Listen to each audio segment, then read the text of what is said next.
After the end of the world, the Burnt One woke from a deep slumber, broken, deaf, and blinded.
A spark had once again been lit. It was told that for the being who kept fire in their heart, all darkness would vanish. Nevertheless, This long night seemed endless and fraught with perils.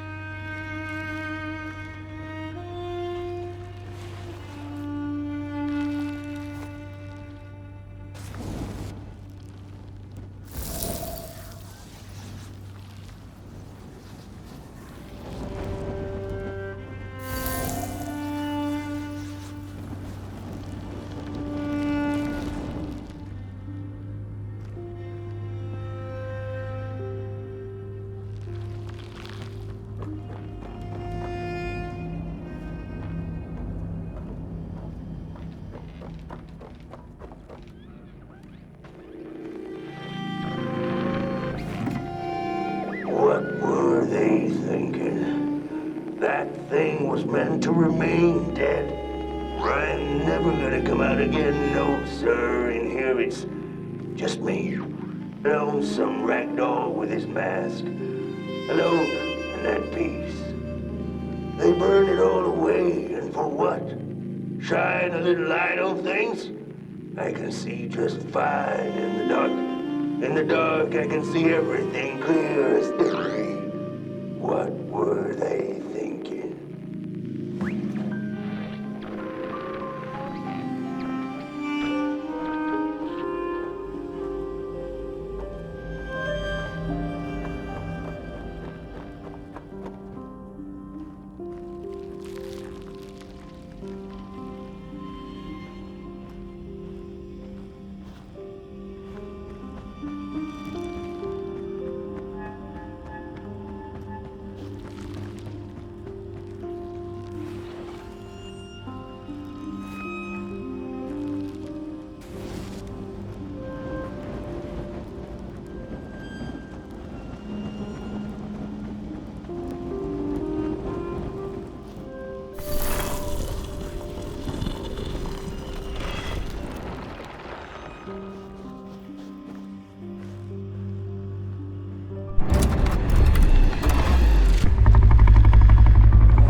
Focus on the eye and close your eyes to make things clear.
In the midst of darkness, lo and behold, a friendship kindled. The fire that spread with it seemed so small against the vast night sky, small and flickering, but defiant.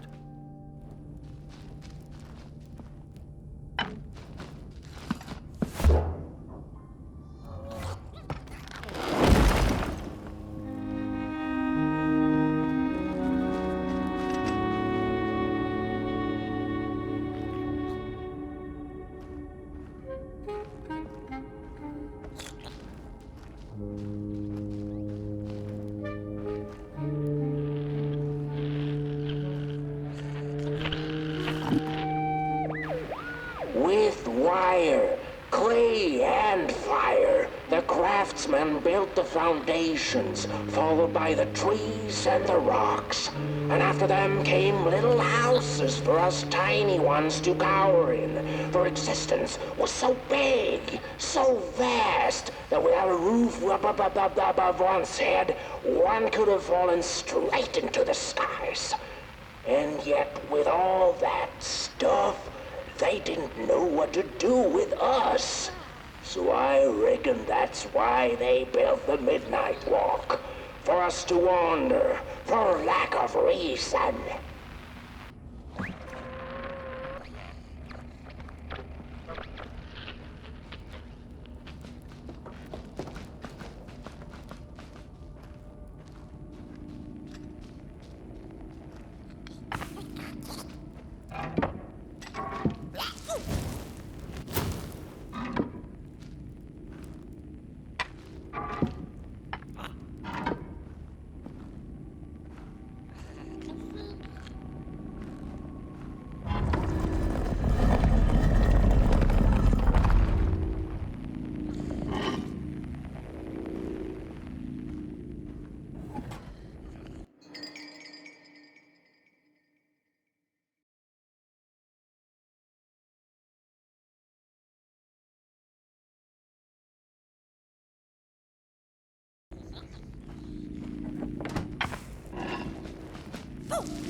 crawlers eat fire, it's true they do, but most of all they feed on you. Don't you know? Howdy do. Didn't you hear? They eat you too. Fire, fire, aye, it's true.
And so it was that the burnt one and a small flame took a wander down the midnight walk.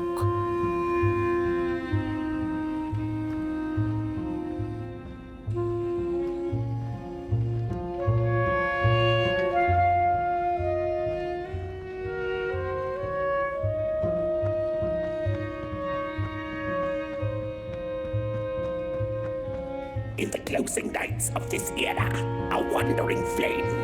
How rare, a little pot boy. This is already the end. Your pot boy, the last ember of the work table that was.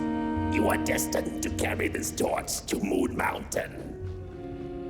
It is inevitable. We must all partake. Your purpose burnt into clay. Your pot boy must spread his fire.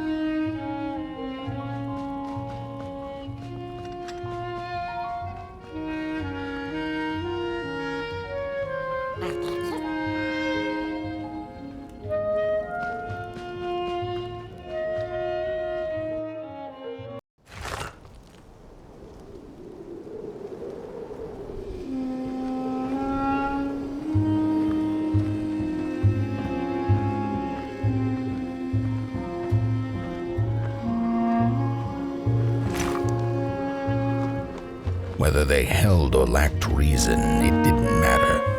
When times were dark and winds blew cold, there wasn't much left to do, and it was quite enough to simply put one foot in front of the other.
She came back one day from a long while of rock-picking under the gnarly trees. Usually the Merkel had been fond of fall and the refreshing cool of winter, but this time it had been much too long for her taste. Even the sun seemed tired, and she had all the rocks she needed, so she decided to treat herself to a long nap.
Close your eyes. Listen. They sense you. They feel you.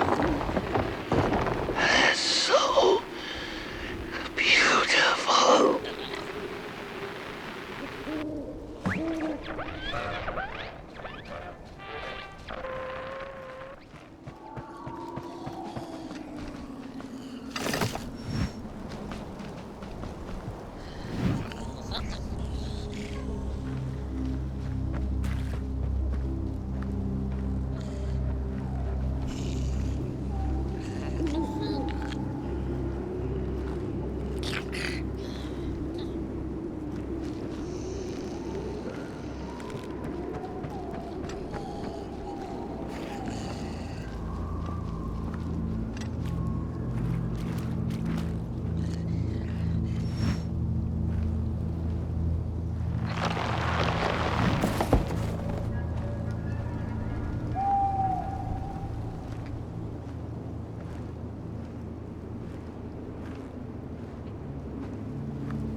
we discovered something deep in the woods.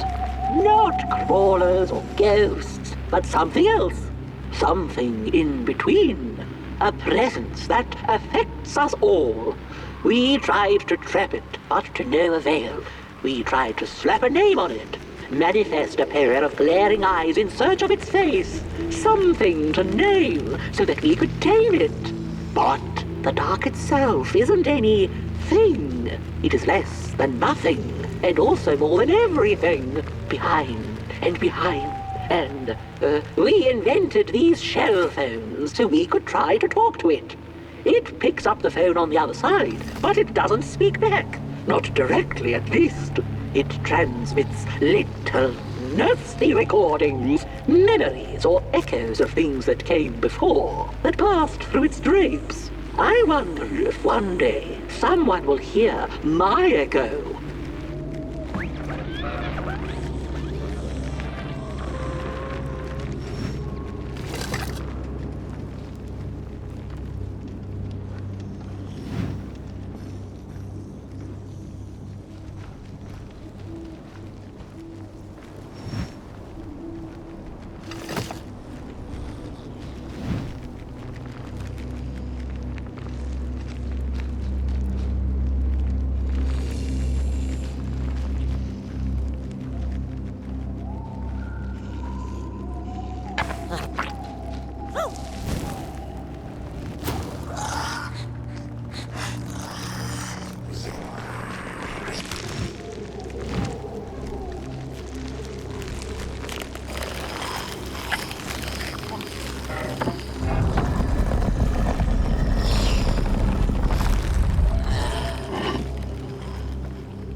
I'd almost forgotten how it felt.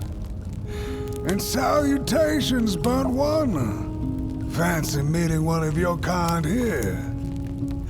You're the caretaker of this little firecracker? I reckon you must be headed for Moon Mountain. Am I right? Well then, on one hand, it's just a matter of walking down the road. But then on the other, the Midnight Walk has a mind of its own, and a mind to teach its rider a thing or two to boot. So if you are intending to walk the walk, you better... Howsy! Didn't see you there. So glad to see you back on the move.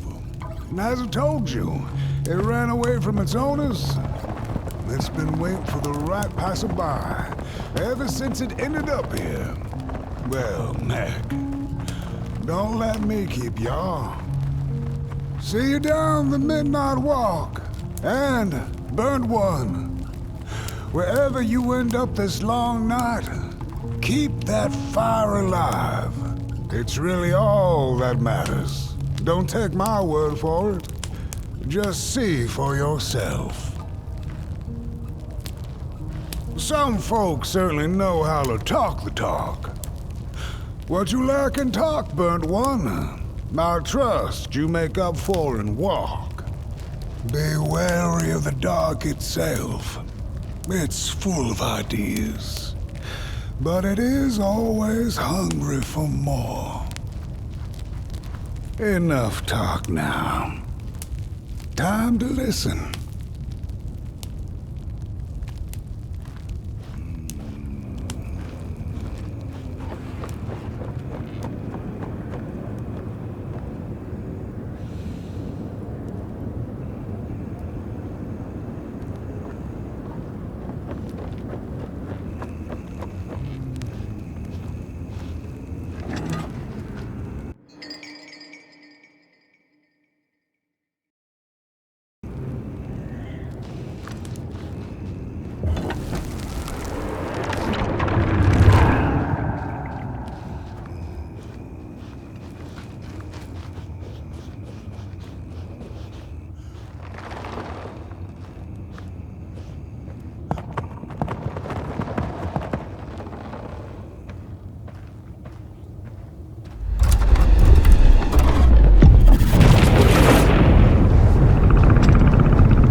Don't venture into the swamp under the moon, they cautioned.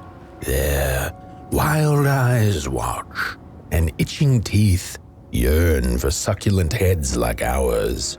Gone are the bodies of old, and they can no longer shield us from the terrors.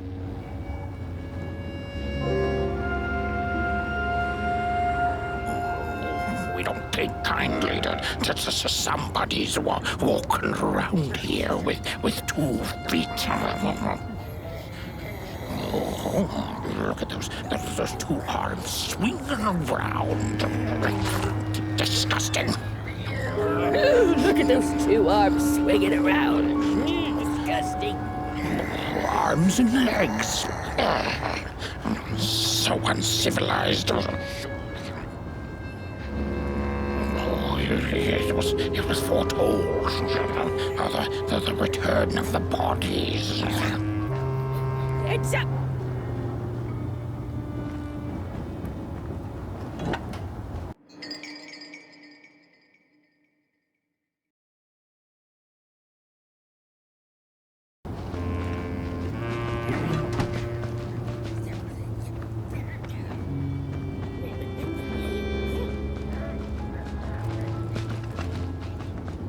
Oh, look at this fancy stick.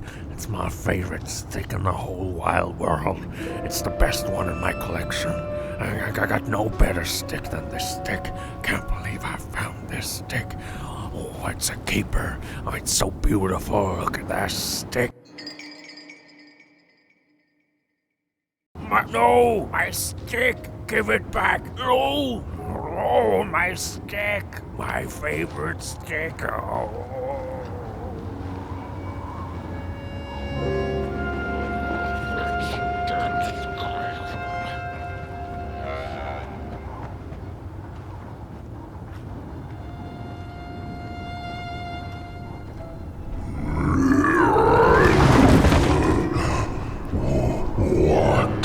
What is this? Somebody approaches Nobodyville? Your wretched limbs, an affront to nobodiness. Unless your fire can prove itself useful, there will be no passage for you, limb tree. Go away.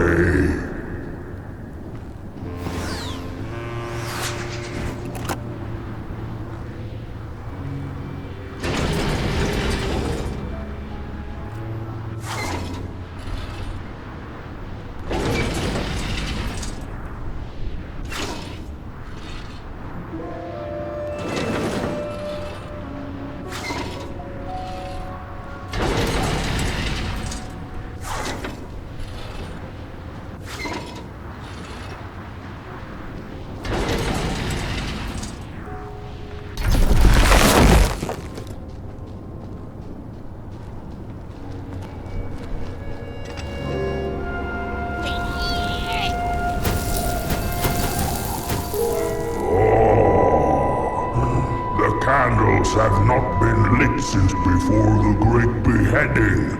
Now fire is back. Maybe fire can help us with our Molgrim problem. The headmaster will decide. Enter, then.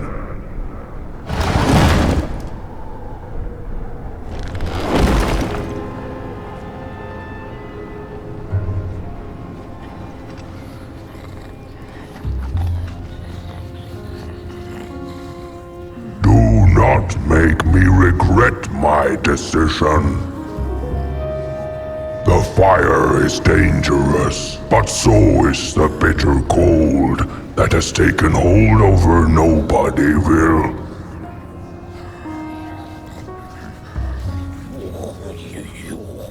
You get out of here. It was foretold. The return of the bodies.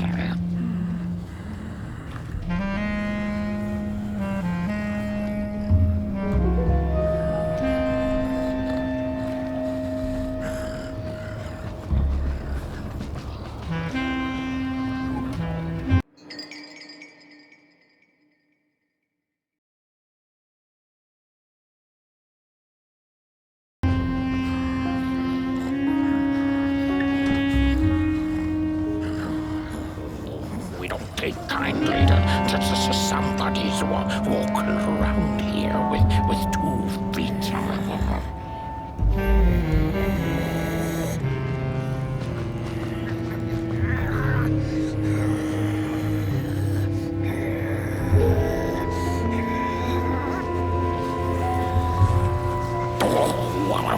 What do you think you're doing here? You can't be here. You shouldn't be. Why are you here? Here to set us on fire?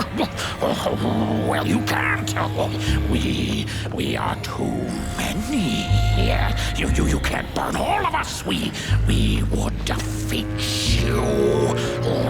Defeat you easily. What are you doing? Mind over Doing what is it you're trying to do?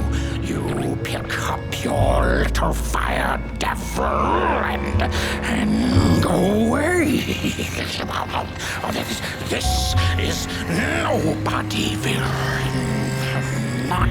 Not some. True fire. We nobodies haven't been graced by its warmth since the bodies were banished. They used fire for war. Yes. Now once more, the somebody disturbs our peace and sets fire on things with its tiny fire devil. You must leave at once. Leave or face our...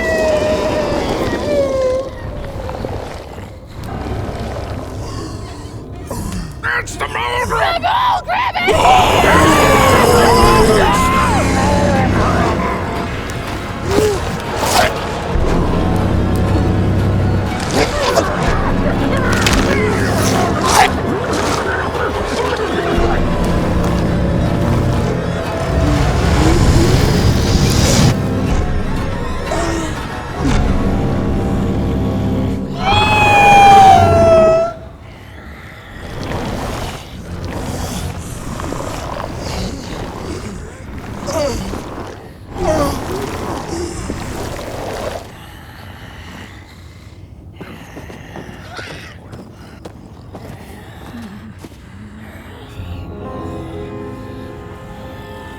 I guess I'm the headmaster now. As you've observed with your own head globes, we have a problem. It is called the Mulgrim. The Mulgrim. Recently she has become bold, moving ever closer to Nobodyville. You should help us get rid of her. Yes, get rid of her. Tame her, just make it stop. And by the powers suddenly vested in me, I will, shall grant you passage through our fair Nobodyville. Here, take this. Now, go do the quest. Meet the problem head on. Tame the Mulgrim, and we will. I shall graciously let you pass through Nobodyville.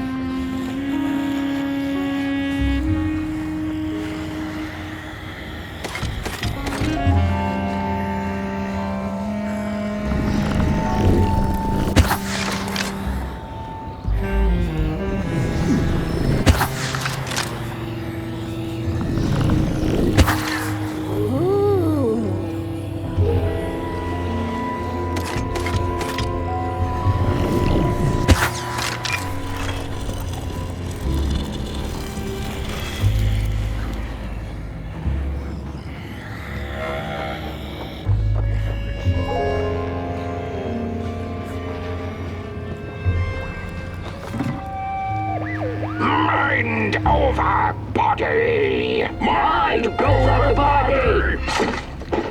Mind over body! Mind over body! Mind over body! Mind over body!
mushrooms whisper of a new bird in down. They tell us her nest lies beyond the cold, cold moon. And she came here to witness tragedies. She feeds on these tales, you see, sucking their fire dry like marrow from a bone. Her eyes are on us now. Like a vulture she waits, knowing that we somebodies are about to tear each other apart.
When a sinkhole devours your fire, give it up or dive in after it. An old swamp saying.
Another old swamp saying went, when dealing with a troubled and troublesome Mulgrim, do not light a fire beneath her, but help her build one from within.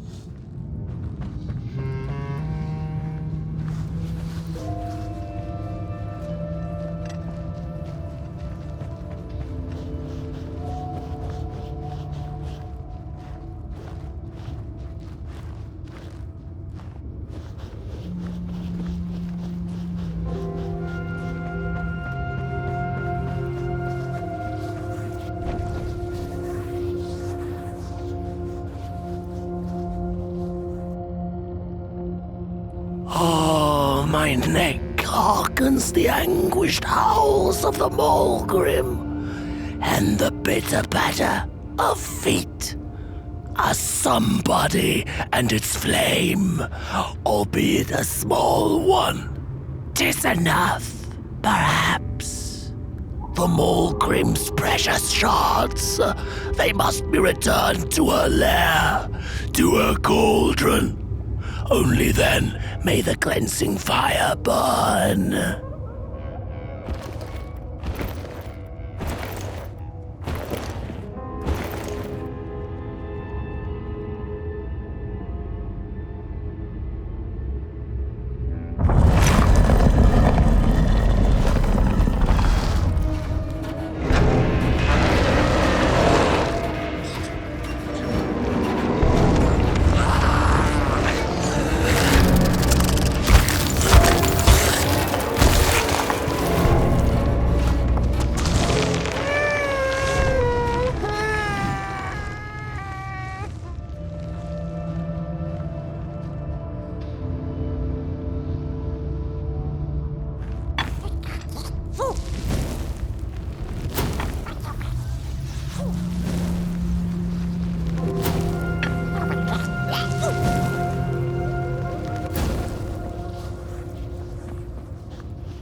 A body stands their approach over the mountain vain and violent.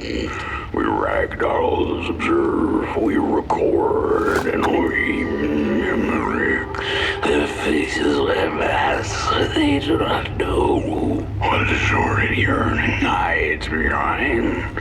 The hands will tell. We put on a mask, we perform, and we put on a show.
Oh!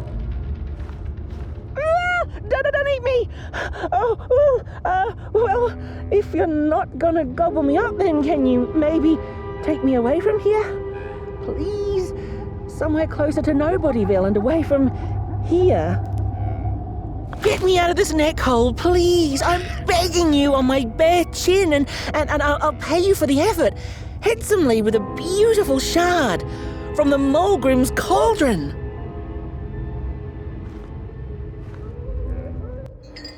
I have the Mulgrim's Cauldron shard just waiting to be yours. Just so long as you get me out of this swamp.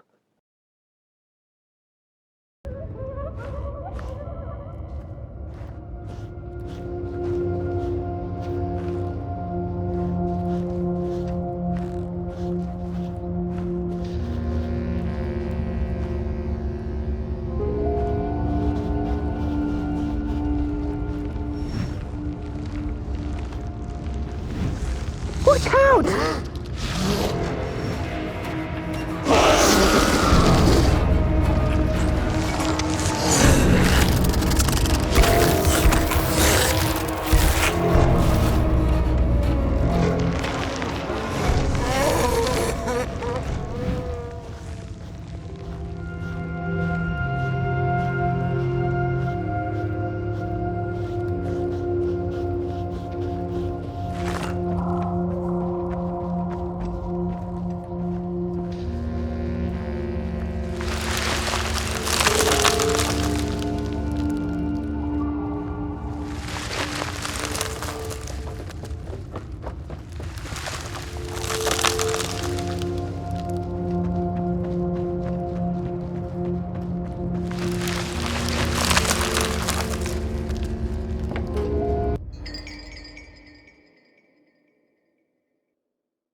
She's here!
Heads up!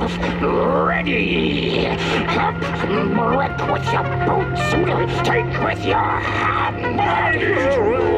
Full of fire! The fire is ours! Take the charge! Take the fire!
Good evening. Or is it morning or afternoon? Hard to tell without a sun, isn't it? No, it is most certainly night. Or moonbirds hooting wouldn't make sense at all. Speaking of sense, will you help an old bird find some in this story? Fire up these dusty murals in the right order, and you will receive a present, a little gift, yes. Bring the fire to the story.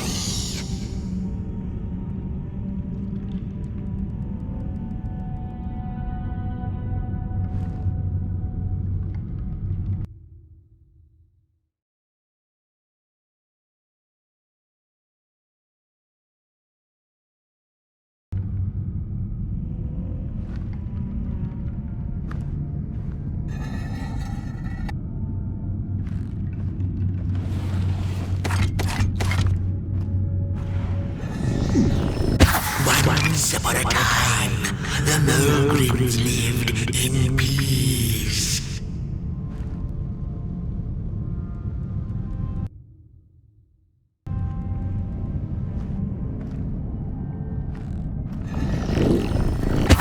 Peace ended when the violent somebodies invaded the valley. The valley was taken, but then began the Battle of the Bodies. Intriguing.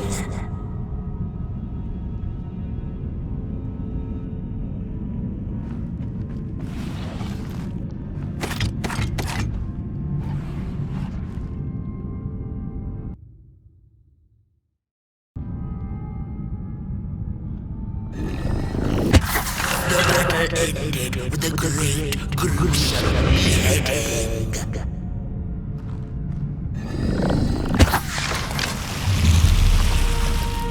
For time immemorial, the Mulgrins had lived in the valley in peace, sharing good eatings and howlings around their fire, which they had inherited from the skies.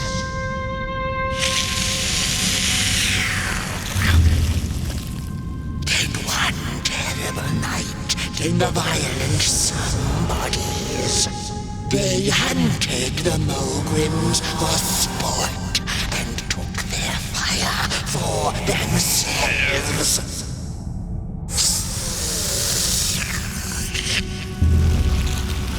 But the somebodies knew not what they were dealing with, for as soon as they held the fire in their grubby hands, they began to fight one another with it.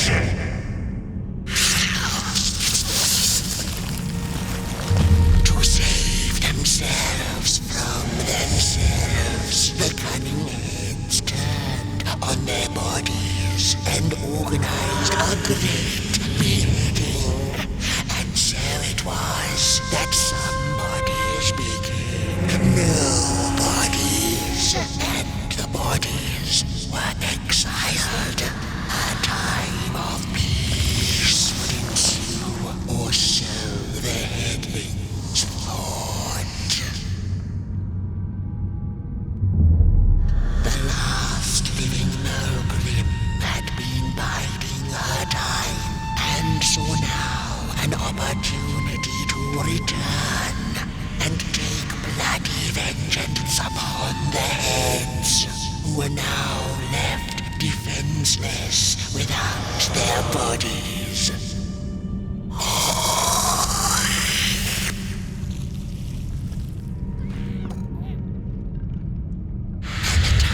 Of the Mogrim begins anew.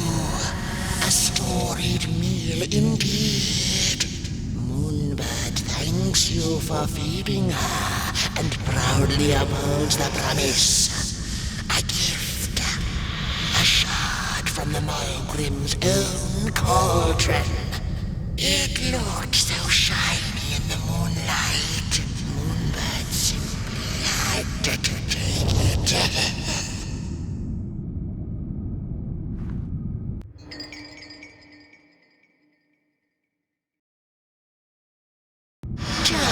For now, she'll see you in the light.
Look out!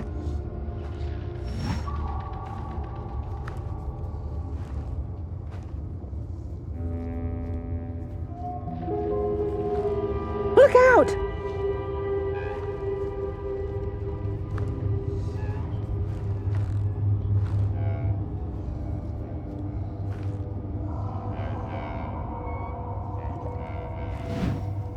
She's here!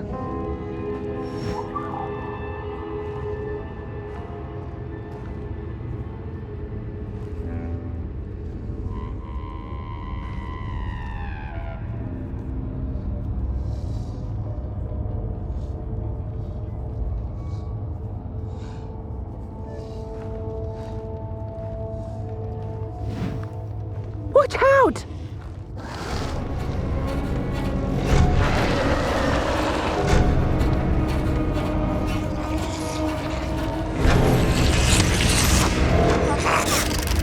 Can you see that?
She sees us.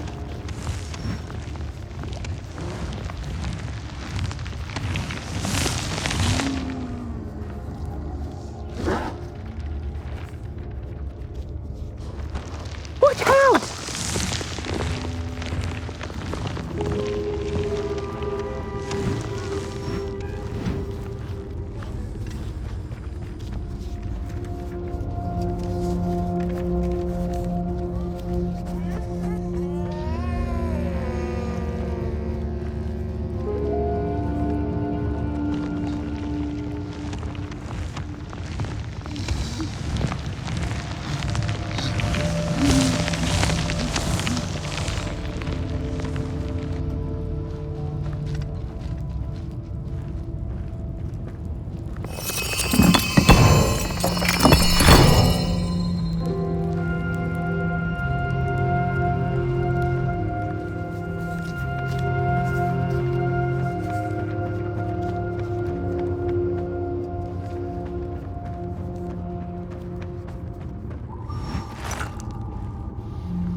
Appreciate the brain thought, somebody, but that head belongs to somebody else.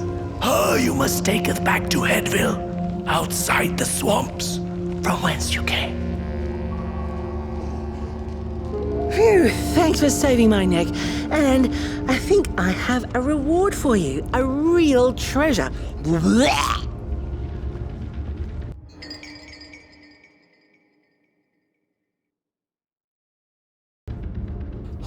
There you go. One of the 3 missing shards from the Mulgrim's Cauldron. Yeah, I stole it. Oh, I thought I could maybe buy me some kind of ticket away from, well, everything. Start anew, you know? A good head on a pair of healthy, strong shoulders. Eyes on the horizon. Gosh, the horizon. Do you know I haven't seen it once since I lost my body? I really do miss my body. It's a real shame when you think about it, you know? The things that we do to ourselves, to one another. What we did to her, kind. All in the name of some sort of control. It doesn't make sense. Anyway, I guess I'm sad. Sad and sorry.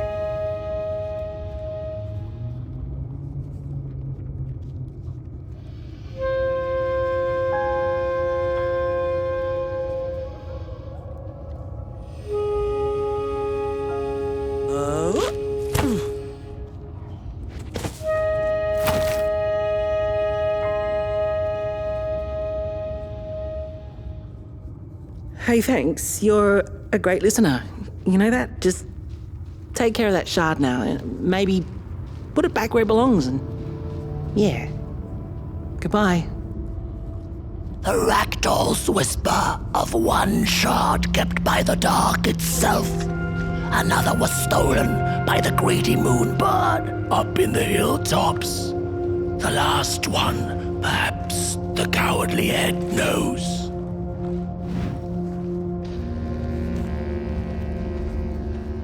It's easy to lose one's head when everything you love is either gone, broken, or dead.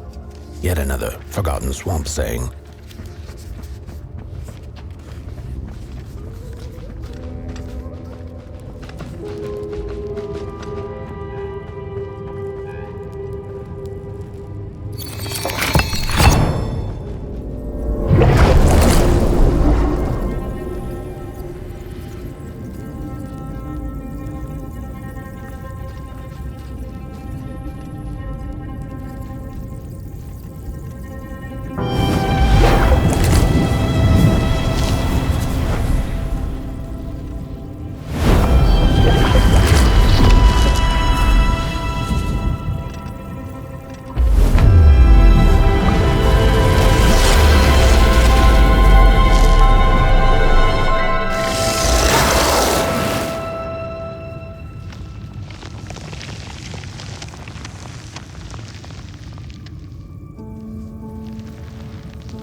She'd never been much for company until she had met the other one. He had shimmering scales, an appetite for life, and carried a faint scent of rotting leaves she found irresistible. Oh, how they used to laugh at the distant stars, bitterly, together.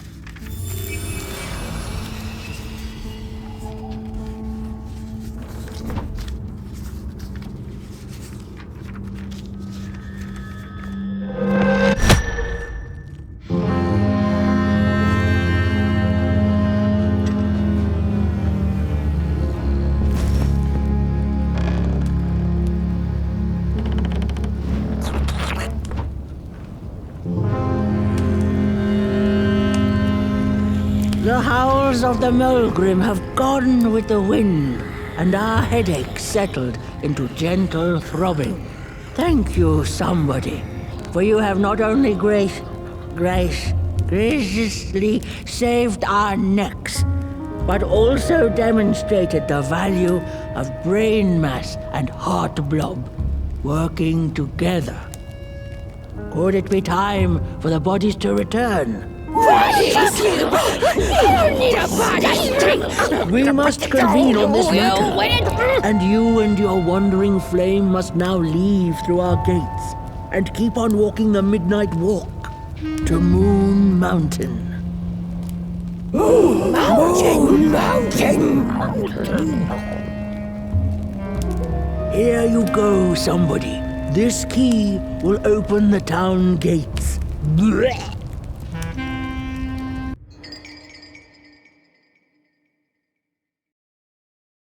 The mountain once again beckons, and the call is answered. Fare thee well, and take good care of your flame. The dark itself is hungry.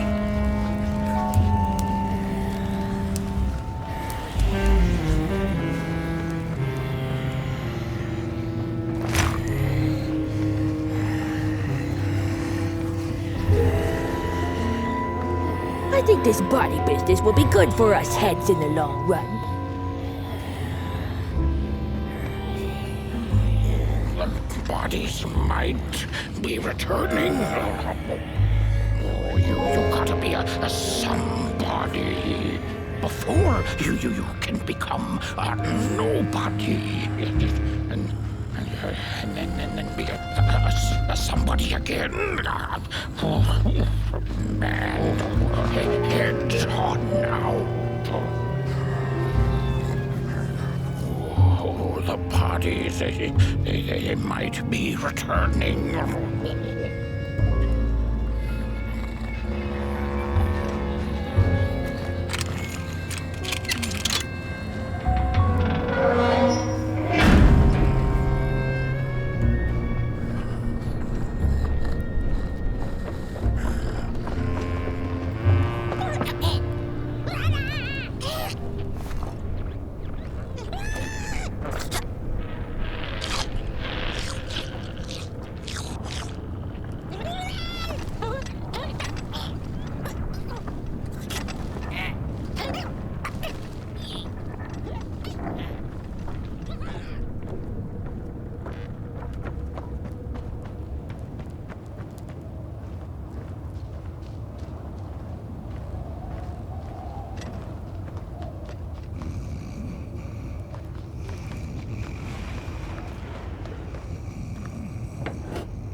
Back from a little swamp detour, huh? Hope the heads didn't give you too much trouble. At least your head looks attached to its shoulders and your friend's is, well, burning. So do not despair. Should you once again lose your way along the midnight walk, though probably meant to. The body can be a terrible master, but a wonderful servant. Protect the spark. Find its home, won't you? See you down the road.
We Malgrims have a special relationship with fire.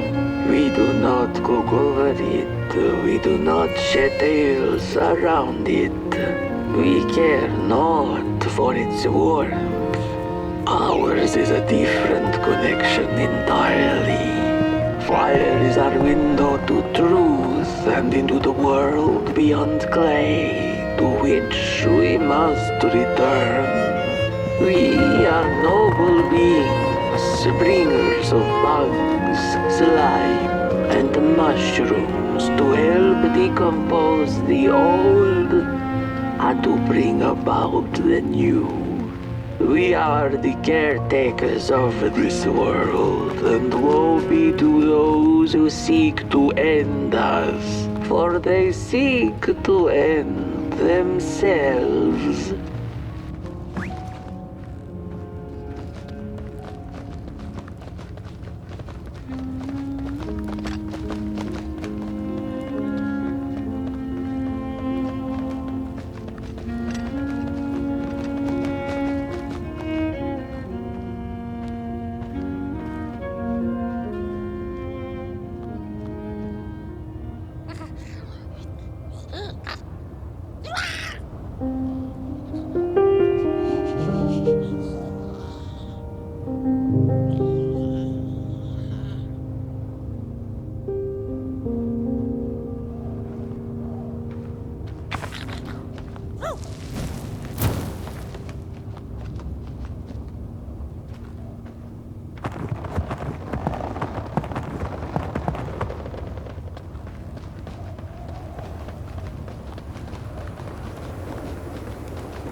Dreadful was the day when the sun vanished. The waters dried up, birds went quiet, and the dark itself seeped unchecked into the work table as the cold, chewed paper moon rose over the mountain. The night that followed would be long as the midnight walk. The burnt one was there. You do not remember, but you feel it, don't you?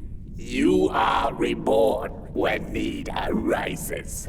This night, Port Boy needs you, and Moon Mountain beckons.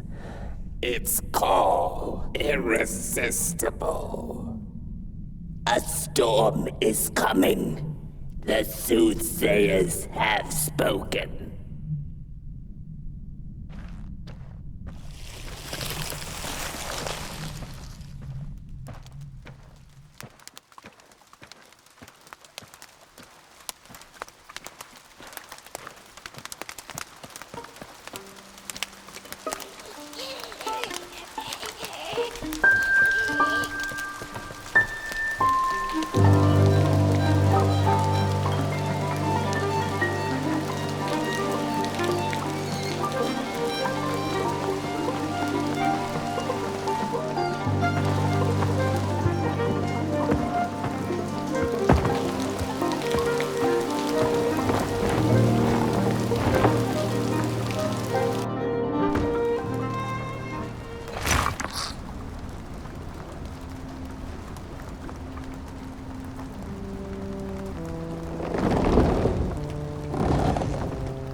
The Mirko dreamt many dreams of the mysterious moon and the critters living within its craters, and of the ocean and its deep secrets known only to the sea creatures and the corals, and of the twinkling stars that had so much to tell, but they were too far away to be heard. All of it intertwined in a colorful tapestry.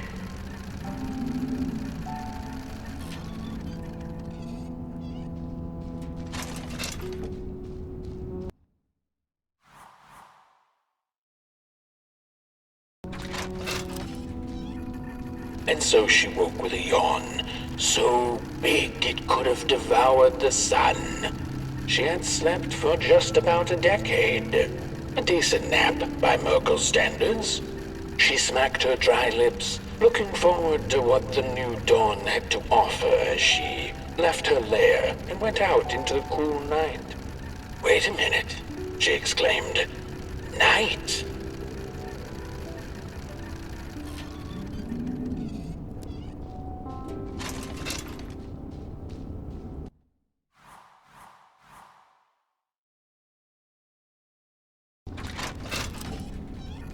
Where was the sun? Where its warm rays should have been there was only the vast night sky, not a star on its face. Well, the Mirko mumbled softly to herself, winter was late, so now the sun must be late too. Proud over her sound logic, she went back to her lair to take a complimentary nap.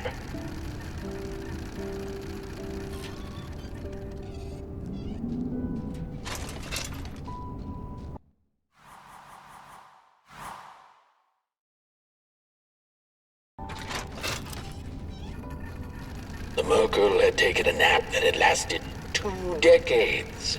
Now that counts as oversleeping even by Merkle standards. She had awoken anxiously this time, feeling misplaced and confused. The confusion grew further into panic when she was greeted not by the sun's life-giving caress, but once again by the silently mocking night sky.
There once was a freezing cat who was looking for shelter when she came across a dark cave. "Step into my abode," offered the dark. "It will warm you if you surrender your wants."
The story goes of a nameless maker who pulled creative spark from the dark itself without giving it fire.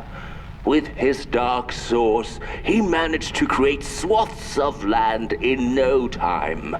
The dark itself waited for a gift of fire, but the Maker just kept on taking.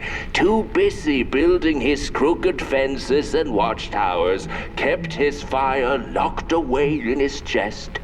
One day, he decided to create the first people to inhabit and appreciate his creation. It was then that the dark corrupted the Maker's clay, guided his greedy hands into creating not people, but the first of the fire-eating crawlers. And they crawled into this world absolutely starving.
The dark's eyes were much too big and watchful for the cat's liking. She went on to find warmth somewhere else.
Then the cat saw it. Rooftops piercing the sky. Approaching the town, she was greeted by a crone. Come, kitty, kitty, you must be tired. Sit in my lap. Share your soft fur, and I shall warm you for a spell.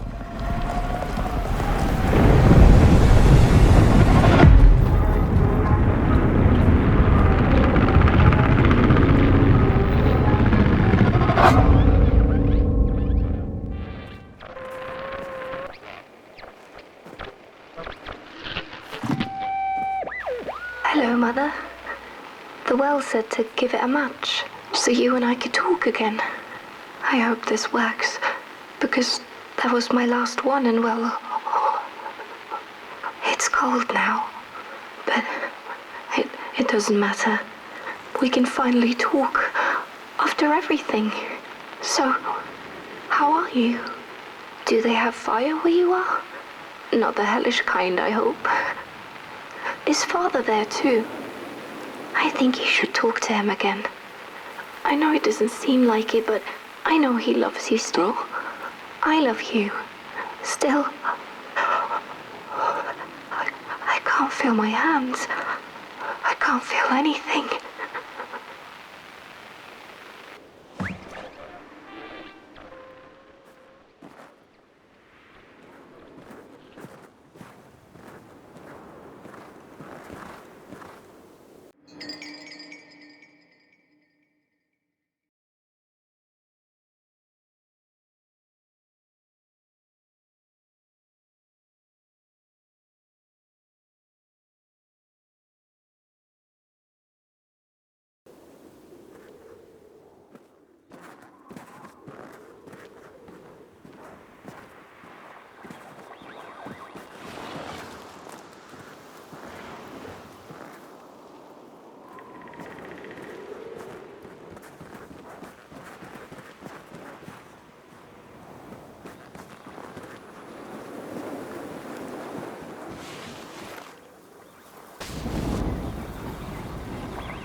Welcome to Cool Haven, newcomer. Good to see a flame in these parts again. I'll be your guide tonight. This furnace here used to run on coal and fire, don't you know? But a thief stole all our matches, wasted them in greed, you see. Now the ghost has come to smite the wicked and punish the thief who killed us. Well, I guess that's it. That's a tour on the house. There's a bone right there in the snow. That ain't no place for a bone.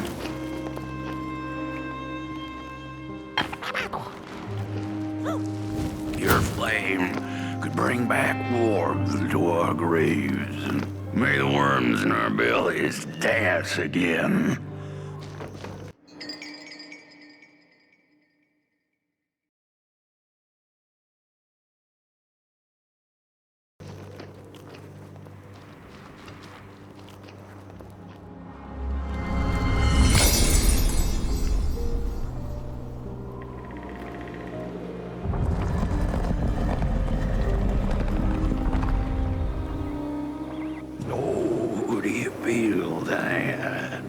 Something's changing.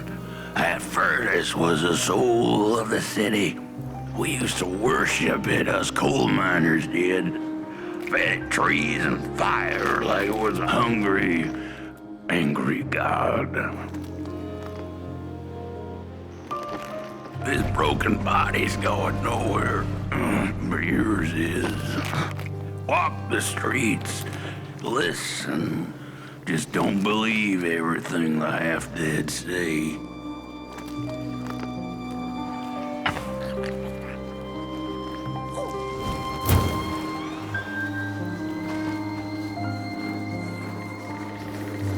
The cat didn't like the crone's crude pettings. Her hands tugged at her fur.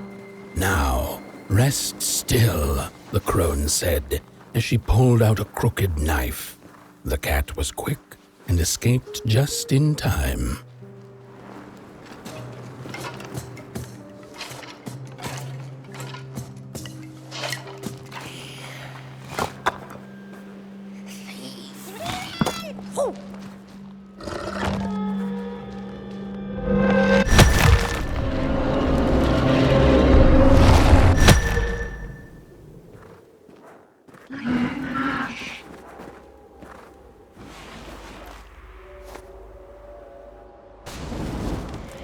Listen for the bone.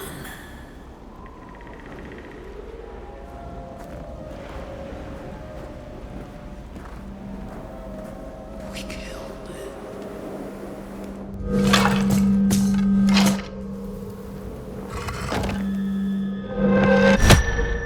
Listen.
thief loved the stars.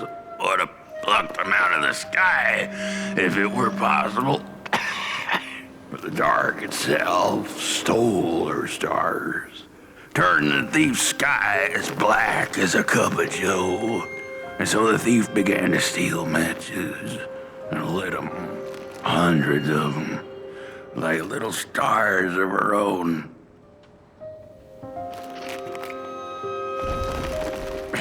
The crooked path to the house on the hill lies open. You hear the scream. There's a lonesome house and cool even upon the hill. A house of fire. We don't go there no more.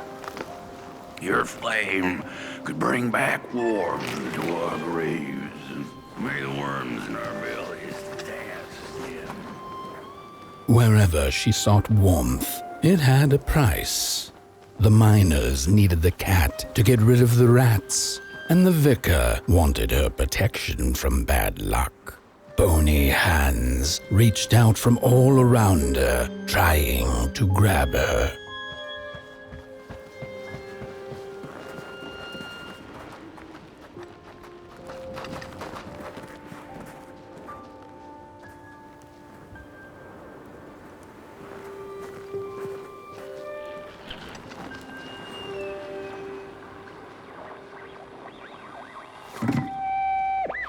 How could this happen?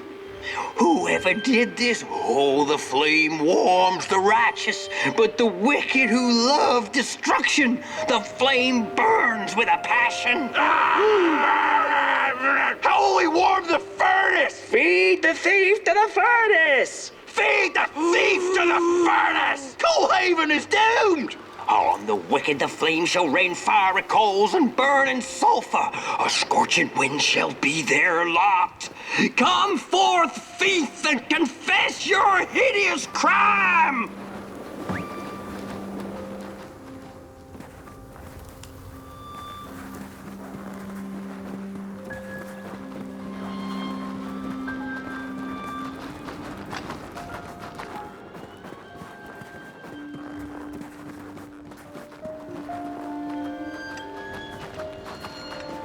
Matches lead to the house. Brothers and sisters, hunt down the thief. The matches. Follow the burnt matches.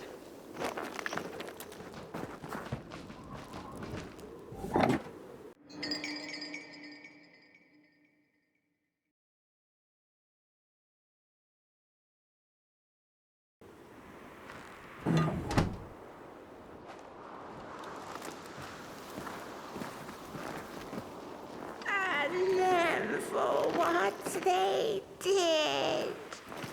We're running out of matches. The furnace is dead.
What's...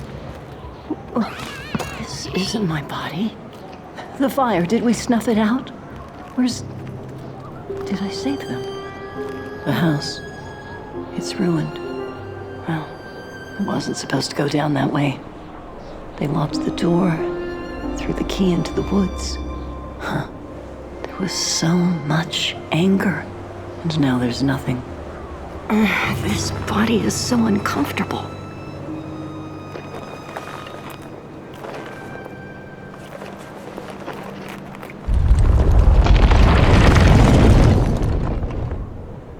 While I was in the black, I had a dream.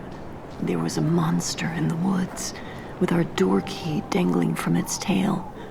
I ran, tried to chase it, grab the key, and when I did, the creature turned around, and its face, it was the face of this whole town.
That's it, that's the key.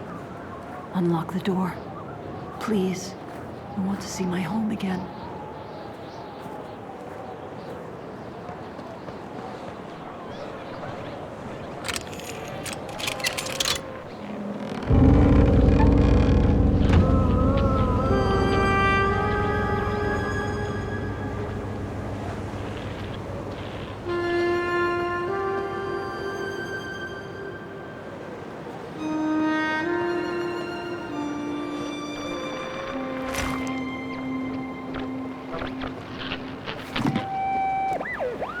furnace is getting weak. Council says we're running out of matches. We'll have to harvest more trees then. I don't like it. Losing the forest like this. Not like we have a choice. Mom, Dad! Oh, Curly, you startled me. They're coming here. All of them. What's that you're holding? It's just a match.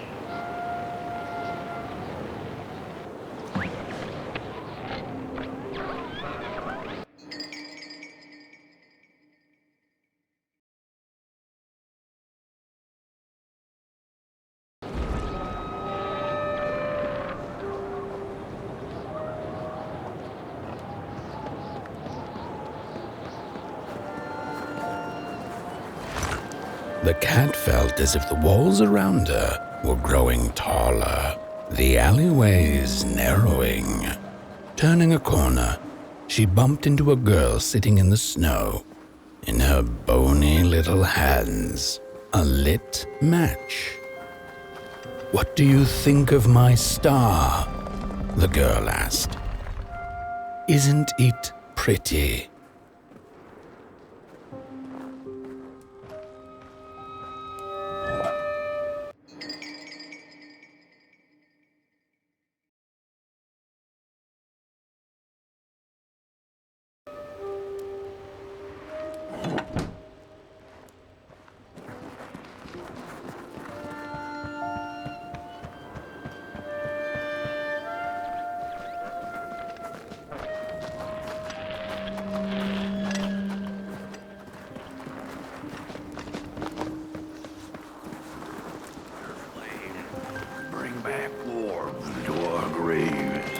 May the worms in our bellies dance again.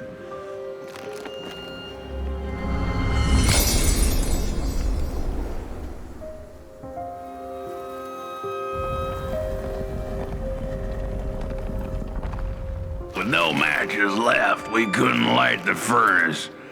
And the thief paid a terrible price for her burning greed. As the furnace died, one by one, so did we. But before we perished, the dark itself moved into our hollow husk, turning us cold and wicked. If I had a heart, I'd feel great shame for what we did. I'd feel great shame for what we did. The old man feels it too. Should have been long dead with the rest. He just wasn't ready to go. At least he has a reason for sticking around.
We killed the thief.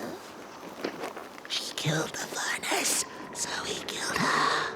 Murderers all. shame of us all. No rest for us after what we did.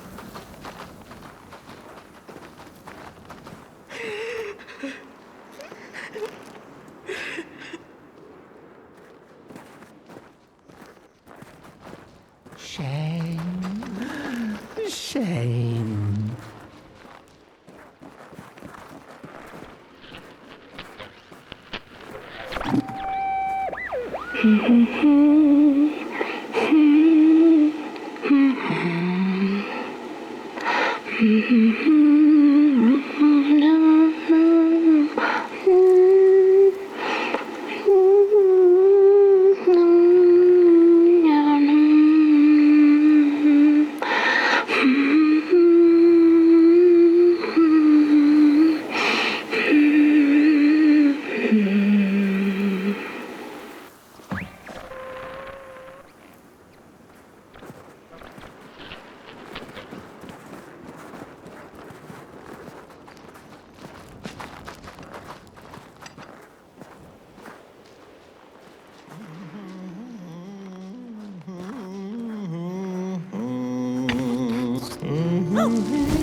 Oh, that voice. What I wouldn't give to hear her sing again. Those sweet, sweet tunes like fallen leaves of the trees that were. Such a waste. Such a shame. I wish I could hear her sing again. Just once.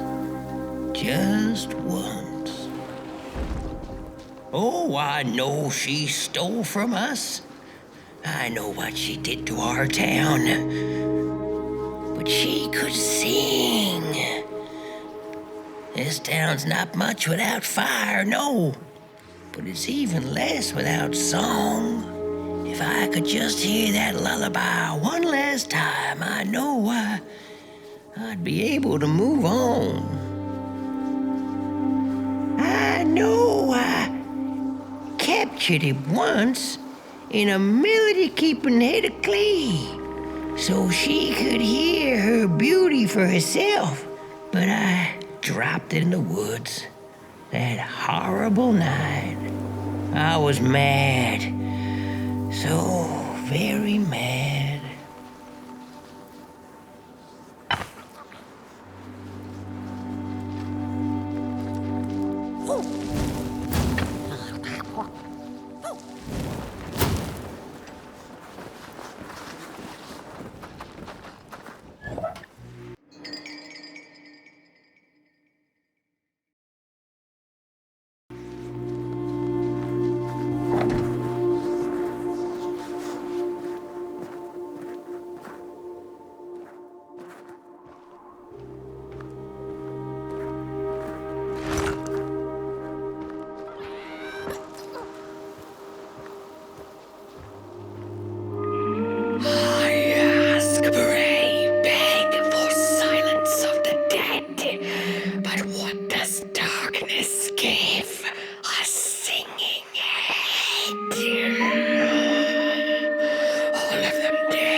Little flame, you found it! Does it still keep our song? Fire will tell.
Little soul, you charming little wanderer, my life's companion and body's guest. Where are you off to now? I don't know what I thought would happen. I feel a strange warmth, but just as coal runs deep in the earth, so is the shame a part of me, mine alone to bear.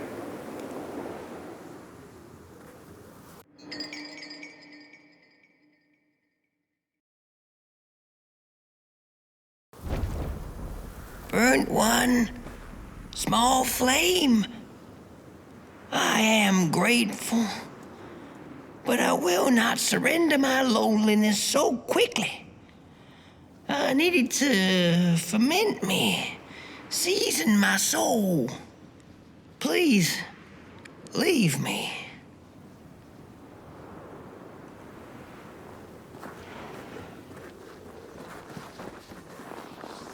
The girl offered her burning match, her last star, but the cat could tell she needed it all for herself.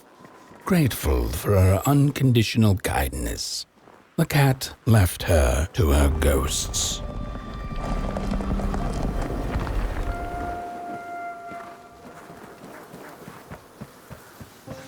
The cold evening's ugly and vengeful, a grave matter indeed.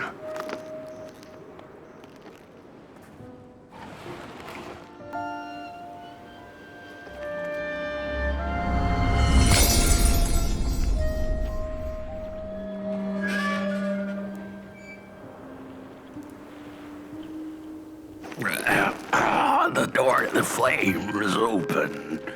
It's already there. You just haven't lit it yet. Now, if you don't mind, a little spark. And just maybe we'll be able to die for real this time. In life, I didn't mind a little loneliness, but this is the worst. The fur. Light. Hint. The hint. Furnace. Hint. Tourists.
Release me. Remove the shroud. Light the match. The match. Light it. Please. One last star. Light. Thank you.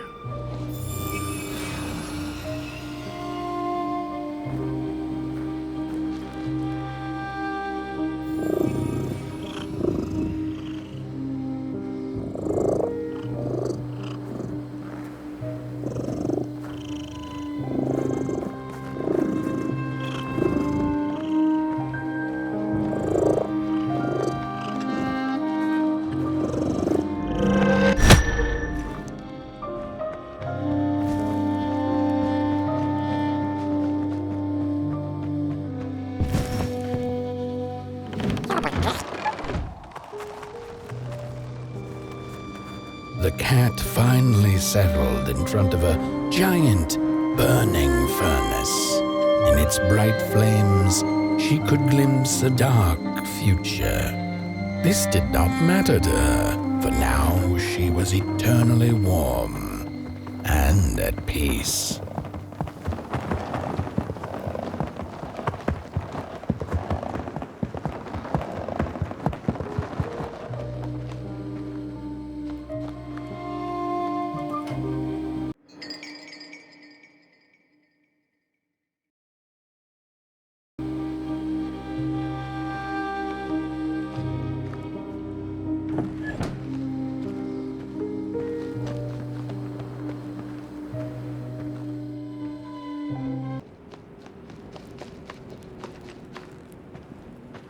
The flame burns still, and the fire has spread along the walk. The cold takes its toll, and Potboy's flame flickers. But it is still enough for the climb to Moon Mountain, to light the final fire. The road always leads to Moon Mountain. Hark! His fire belongs to the mountain. It came from beyond the moon.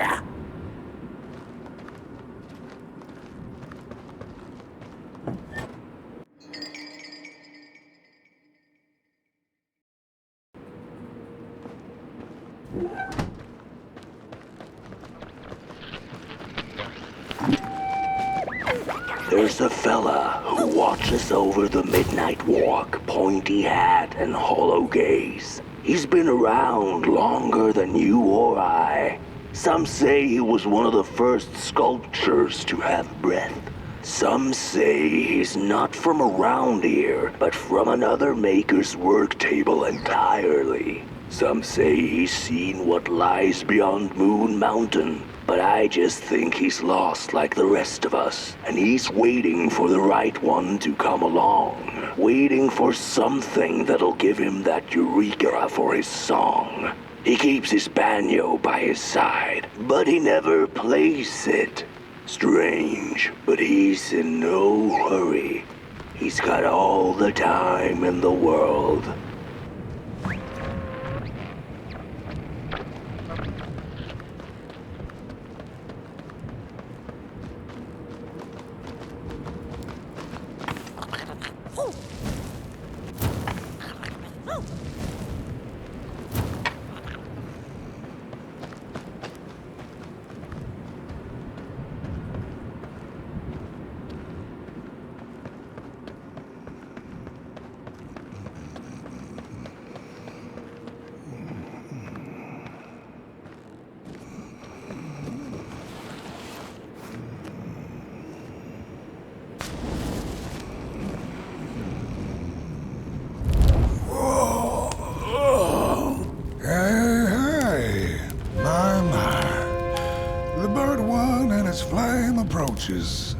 The road's been long, hasn't it?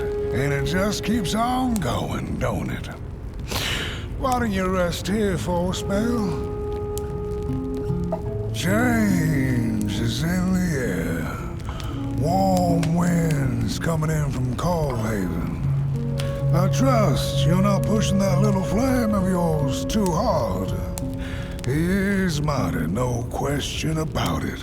But between you and me, he still has a ways to go until Moon Mountain.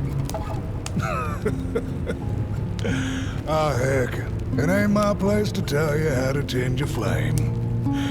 I'm sure you'll be fine. You'll be just fine.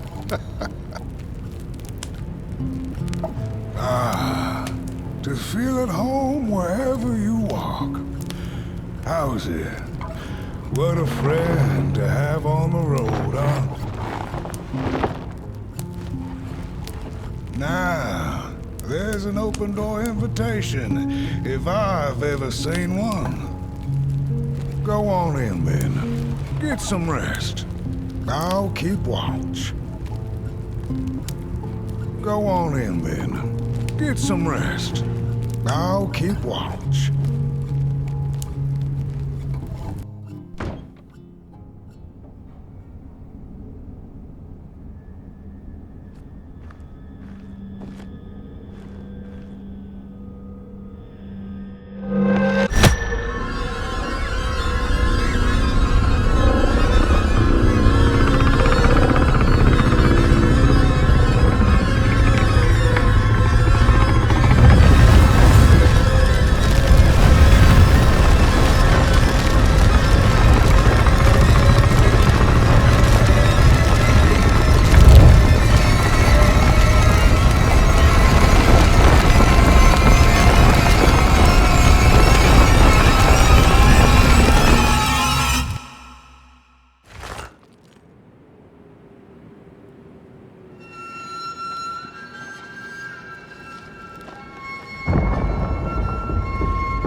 A boatsman went out into a foggy lake to find peace.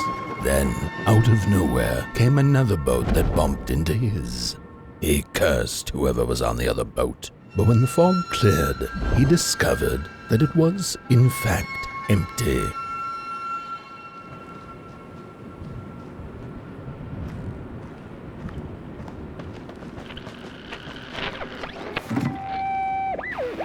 These sarcophagi are molds, rebirthing the bodies of the burnt one. Failure after failure, they keep coming back. They lie dormant, and then they awake at an appropriate time, hearing tones of dark, to perform a task. The taskmaster unknown, doom spelled on the flip side of a coin. Little dolls in a dollhouse made of matches.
without a little adversity.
Far you have come, and on you go, like a moth into the burning light. But behold, a craftsman, one of the first beings ever to wander the clay. Like you, his heart is ashen, barren, yet ripe for tasty stories.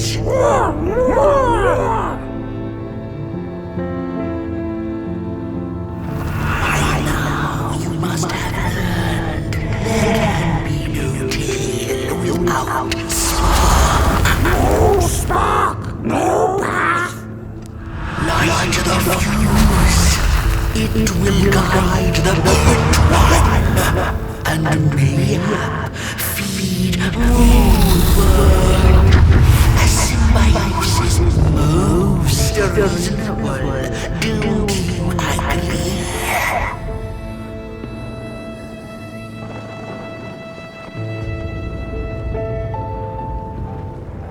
We were made to live. Do you know the dance? He won't love us. No spark, no path. Do you know the dance?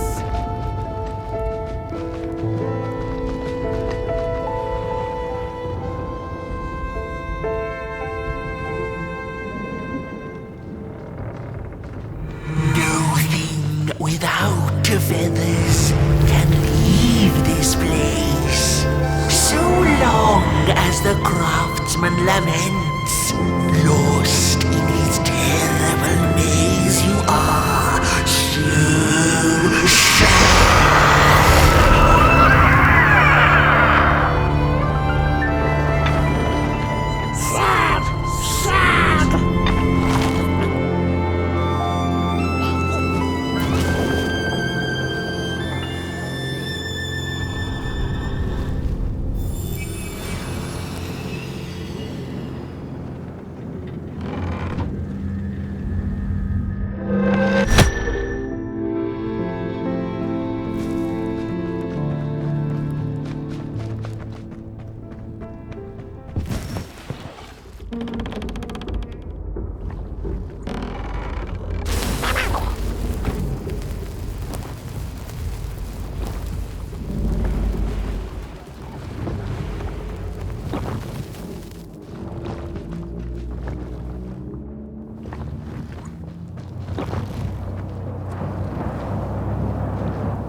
We weren't made to live.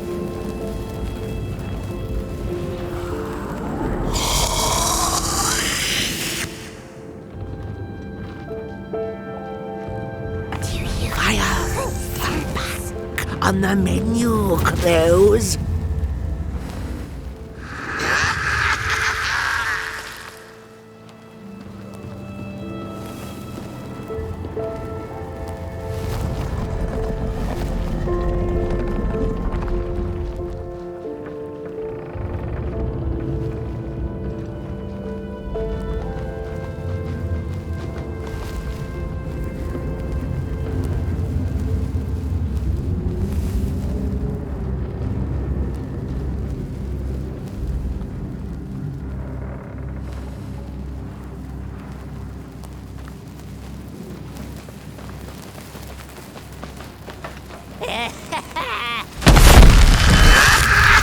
I see you. Not to crawl closer, Moonbird.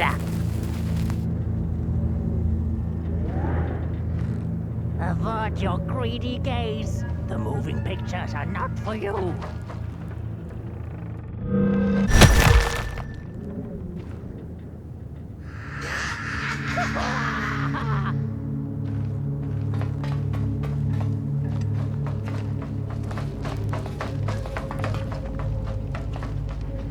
I see you. Not to crawl closer, Moonbird. What are you doing back there?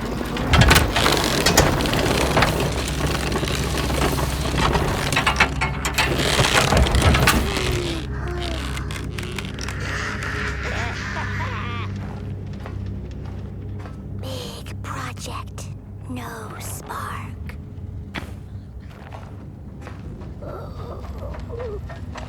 We weren't made to live. Avert your greed.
Ever watchful, they want our stories.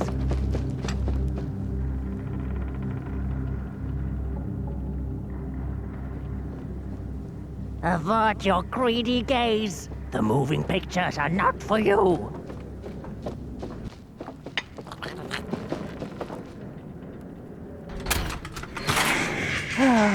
The pictures.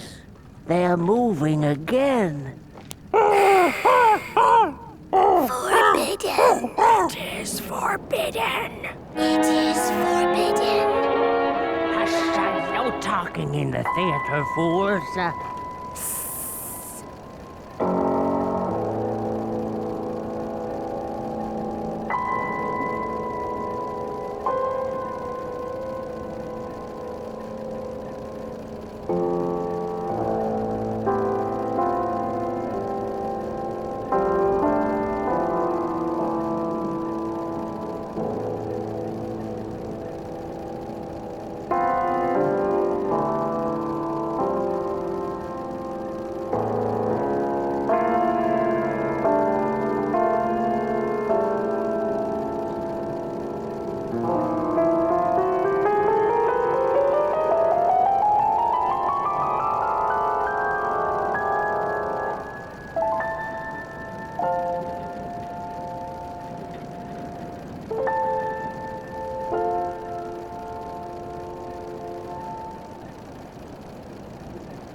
stories.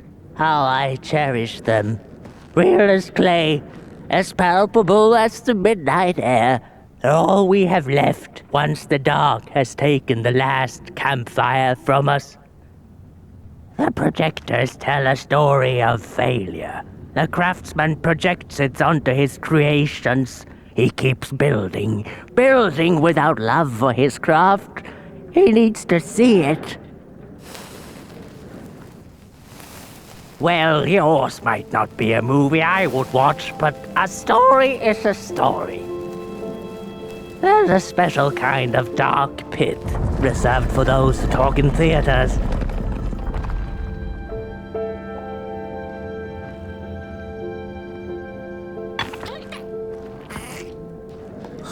Darkness vanishes.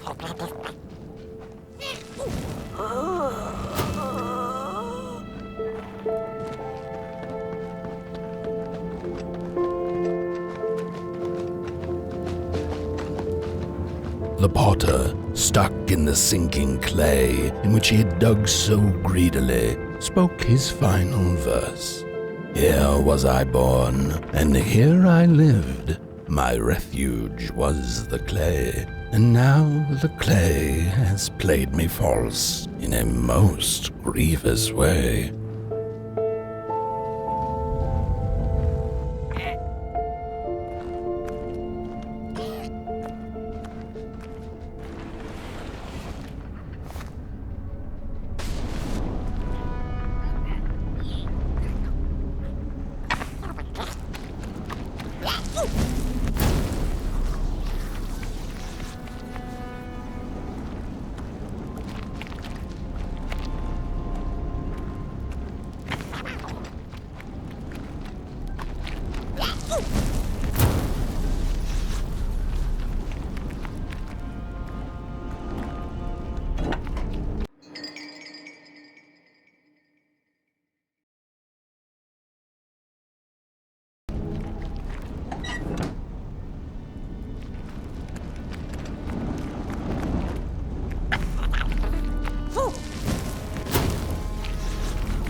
Blind explorers discovered a sleeping beast.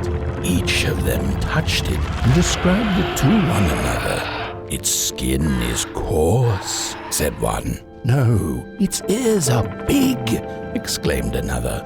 The teeth are its most prominent feature, declared the third. Who was right or wrong mattered little, as the beast awoke and ate them all.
sorry reflections of the daughter.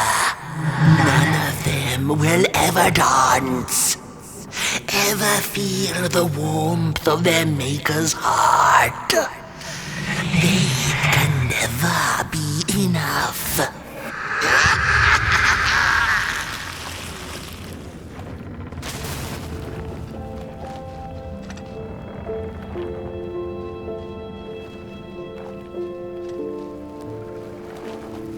After years of searching for her son, the Weaver was convinced she had lost him to the dark. One night, there came a knock upon the door. "It's your son," said a voice. "Please let me in." Thinking this was some cruel spirit come to mock her grief, she remained silent until her son gave up and left, never to return again.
Most of my life, I've been afraid of the dark. When I was little, my childminder got annoyed with me and tossed me into a wardrobe as punishment. She let me sit there, alone, and I sat perfectly still, so that no closet monsters would notice me. It was the longest, most terrible 15 minutes. Many years later, I don't know what happened, but now I love sitting alone in the dark. I get into the wardrobe, close the doors, and I sit perfectly still. It's like a void, empty, but not cold, where nothing exists and everything is possible.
The father hoped the daughter would fill his heart with fire, failing to see that she needed a fire of her own. His princess danced away, and he stayed behind, cemented in his ancient truth. The heart is a bottomless pit, never sated, always craving for more.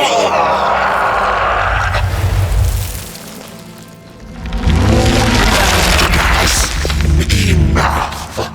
Keep on walking the midnight walk. Don't run.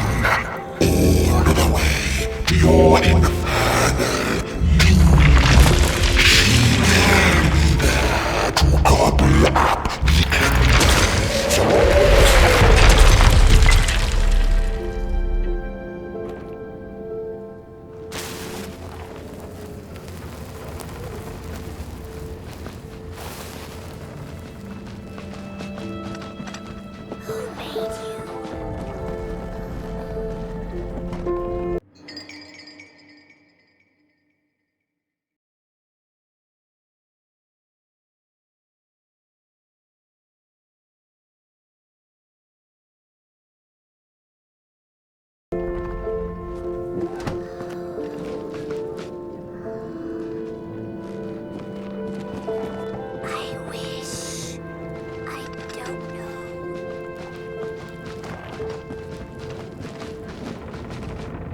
read, "Who took the sun away?" The Merkle asked it.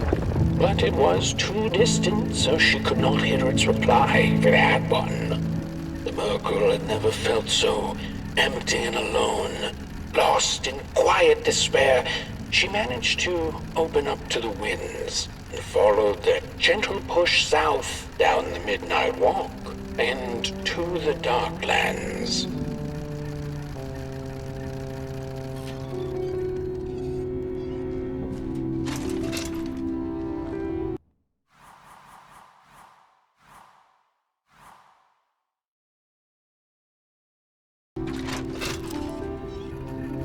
After a long while of following oversized snail-like tracks in the mud, trudging deeper and deeper into the mushroom-ridden swamps, the Merkle heard a harrowing howl.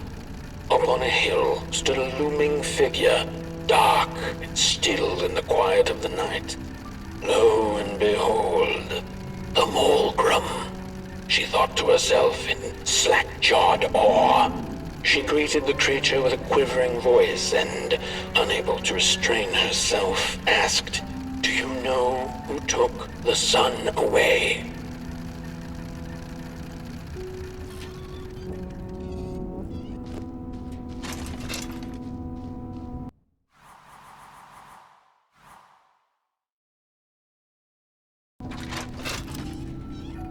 Talking to monsters had never been any Merkle's forte, but this meeting proved spectacularly disastrous.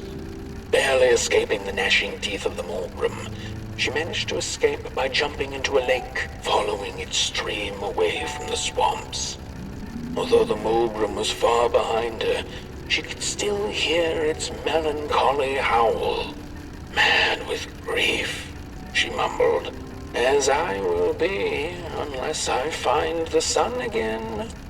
Tired from running, she searched for shelter and found a dark, dank cave. Cozy, even by Merkle's standards.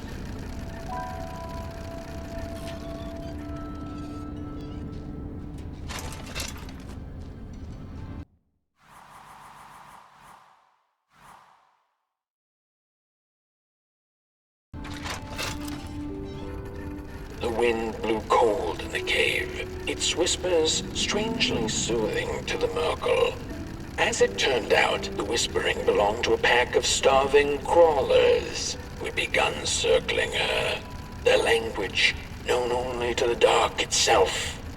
"What are you searching for, little limb tree?" they sounded in guttural unison.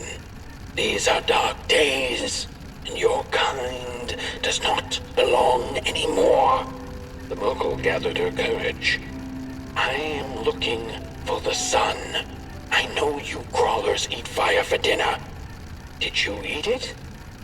They sniffed her lantern hungrily, and instinctively, she offered its flame to them.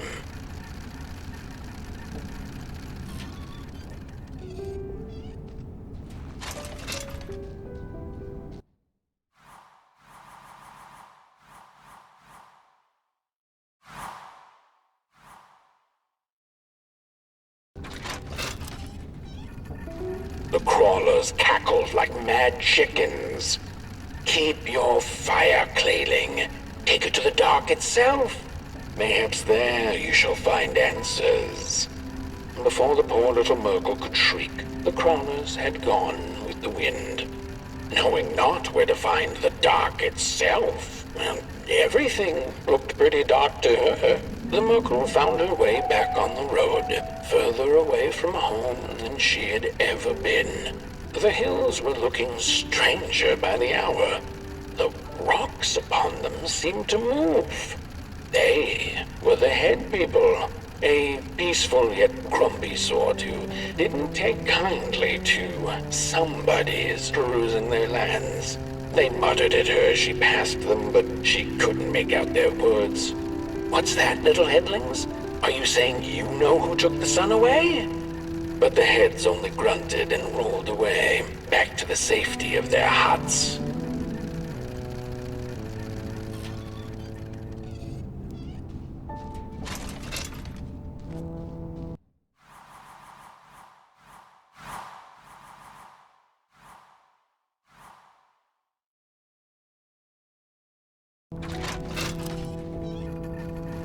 before she knew it, the little Merkel, lost and tired, came to stand before the dark itself with a burning question clenched in her fist. She felt like punching the dark with it, screaming it out like the howling Morgrim, laughing it out like the starving crawlers who had nothing left to eat but the hope of others. Who took the sun away? It then asked the Merkel. Its voice sounded like a dark forest, deep and ancient. It wasn't you, the Merkel retorted. You're its complete opposite. Surely you must be the reason it's gone. The dark then replied, I am but the absence of light, not its adversary. Light is because I am. How could I possibly hold it in my possession? The Merkel felt her anger fade.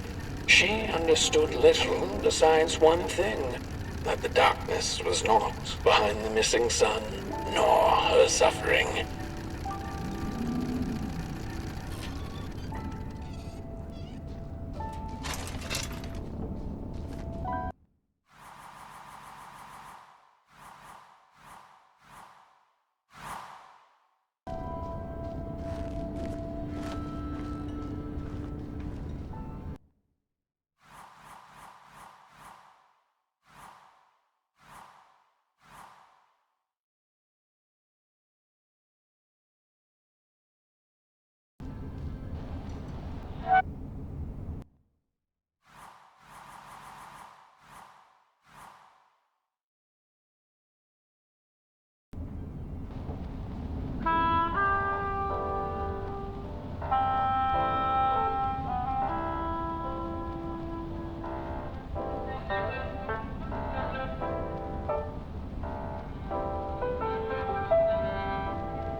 the Wanderer asked the craftsman, "How do you make such perfect sculptures?"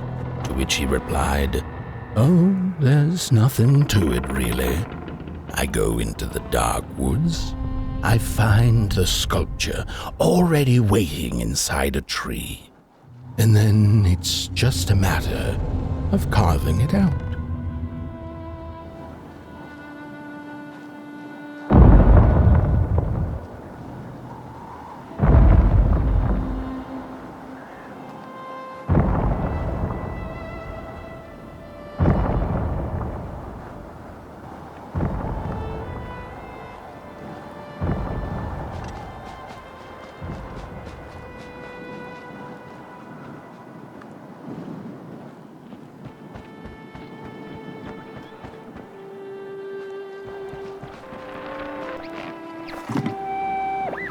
When I was a child, I exchanged letters with a monster in the woods. We were best pals, and we shared all our secrets with each other. One day, my sister told me that the monster wasn't real, that she'd written me all those letters to play a joke on me. But the joke's on her, because I knew the truth about the monster in the woods, and we exchange letters to this day.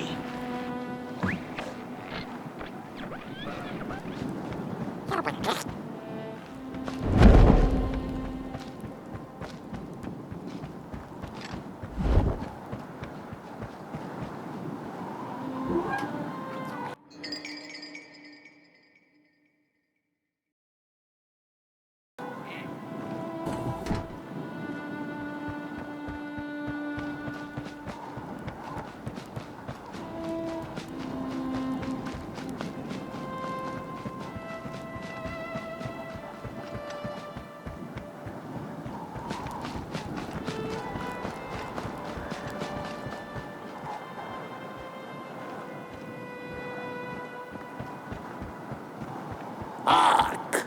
Not very far now. Not very far. The flame longs to be free. Caged, it cannot truly burn. How beautiful. How tantalizing. It is simply the way of fire. It is what it is.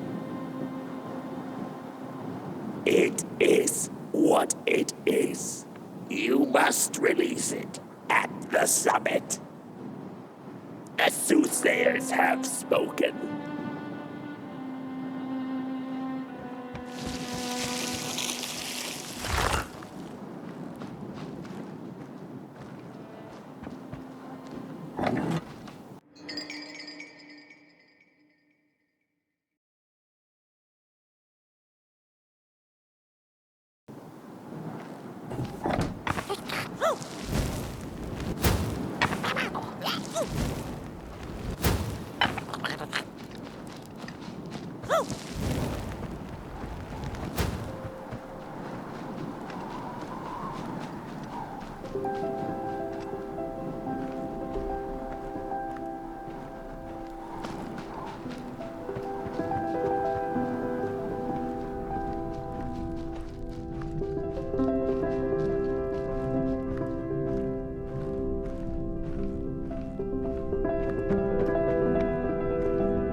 When the Nameless Maker lost his creation to the dark, he went back to the great drawing board.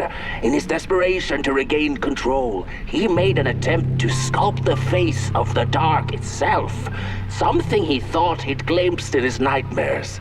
But the face wormed itself out of his mind's eye, and instead his twisted sculptures came alive, grinning and many-legged. Thus, the Grinners escaped and seeped into this world as a reminder to the Maker that there is always something to smile about, even when things don't go the way you hoped.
Whoa there!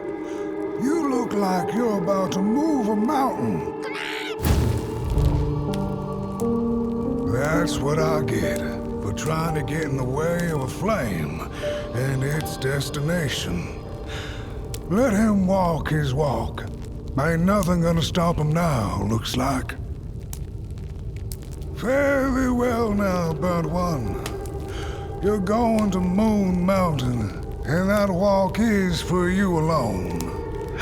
You have a tough decision ahead of you to make, just like the ones who came before. But they're all long gone. In the end, all there's left to follow is your own heart.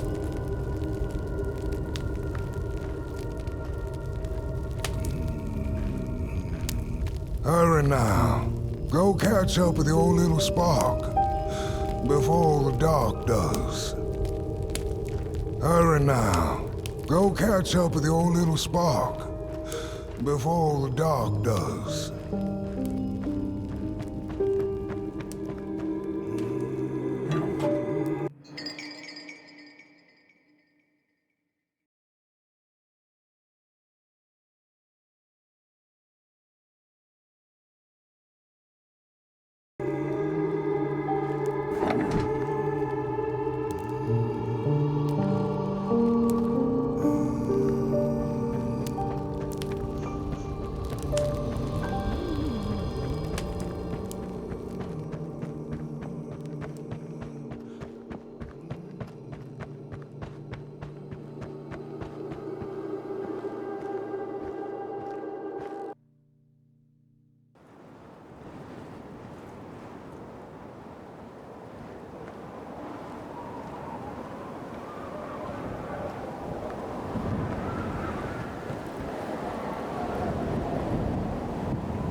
When I was a child, I exchanged letters with a monster in the woods. We were best pals, and we shared all our secrets with each other.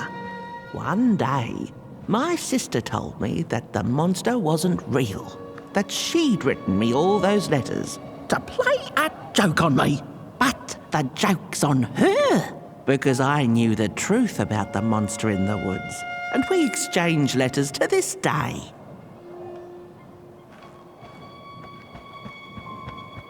Oi! You the caretaker of this little fireball? What were you thinking, letting him run off? Don't you know how precious he is? Oh, yes you are. A real sunbeam. Who took the sun away? We Merkles used to ask until it finally ceased to matter. Night skies like these, trouble seems so far away, doesn't it? I mean, isn't this just exactly my point? I used to be afraid of the dark, so much so that I became obsessed with these huge electric lamps left behind by the craftsmen of old. Couldn't pry myself away from them.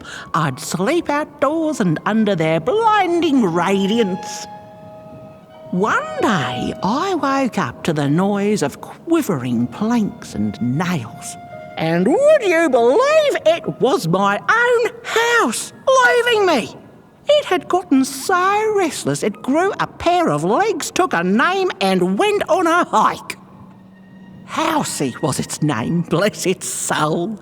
Houses have no imagination. But I bet it had a grander adventure than I could ever imagine.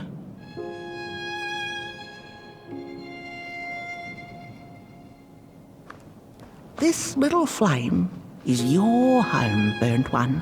Keep him nurtured and safe, and you'll always find yourself in the right place. Through the rain, in the dark, and over Moon Mountain.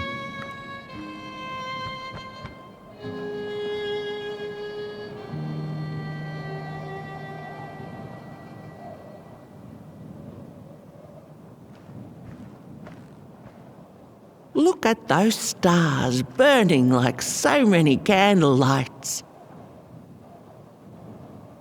Isn't this enough? Light like yours is hard to come by these nights. Some long for it so hard, they go looking for it in the wrong places. Funny thing about the walk, it takes you places, tells tales, but it won't utter a word about itself.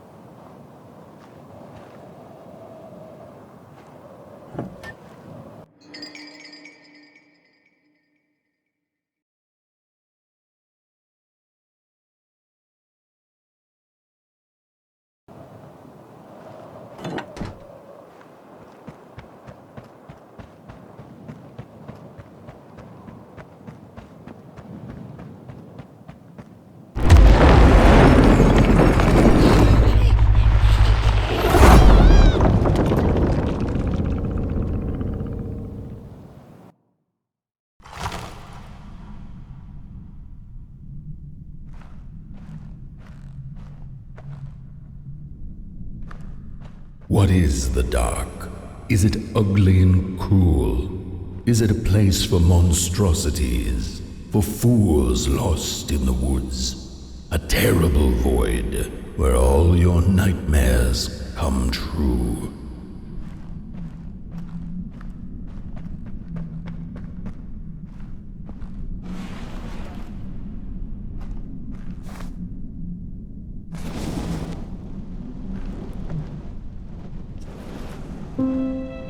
The dark could be a friend, perhaps a space where we might find each other, all of us equal under its cloak.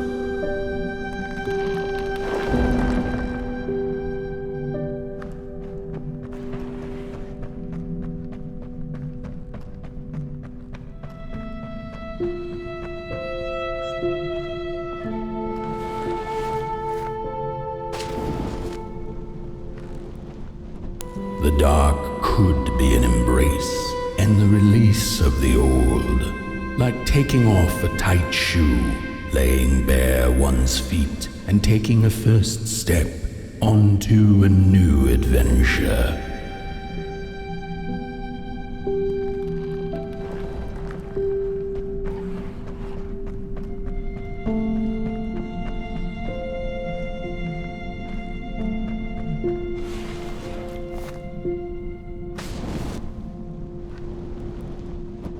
The dark could be a moment of clarity and calm, a break through icy clouds and the shameful stories we tell ourselves that fetter us to the clay and mud.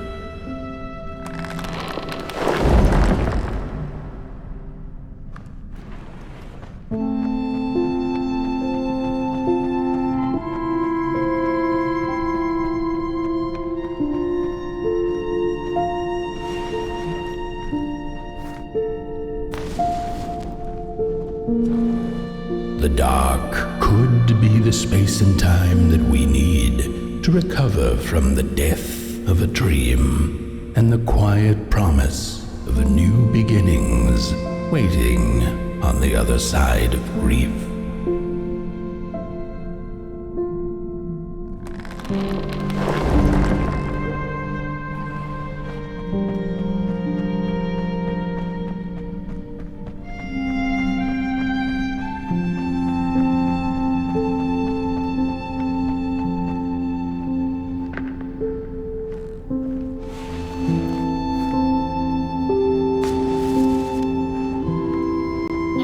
In the end, the dark remains a mystery, its secrets locked away behind the stars.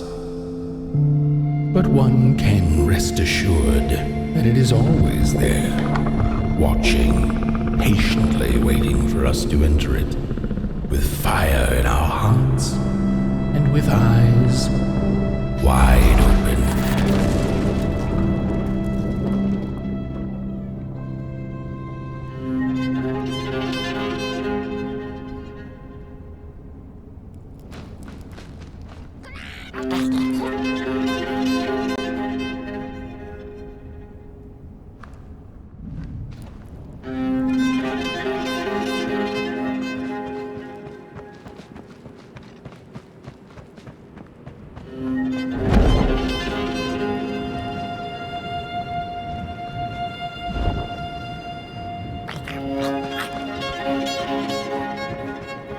You've arrived. Hark! Your fire is dying, but the last embers will light the final fireplace and send your potboy home. Can you do what you must? Naturally, you must. It is destined, and you will be loved and forgotten. The soothsayers have spoken the last words.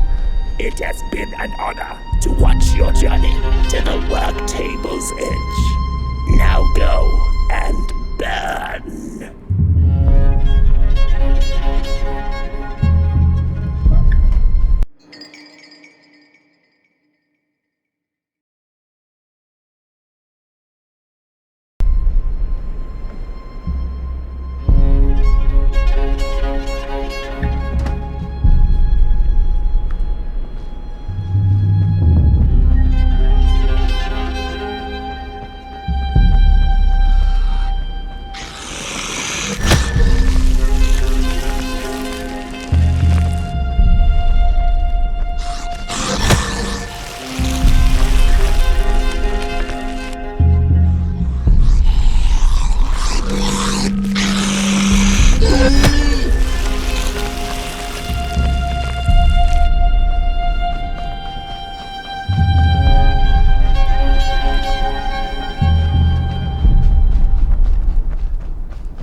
The first two-legged beings did prosper under the first sun, but it didn't matter how much they bathed in its light. They craved more.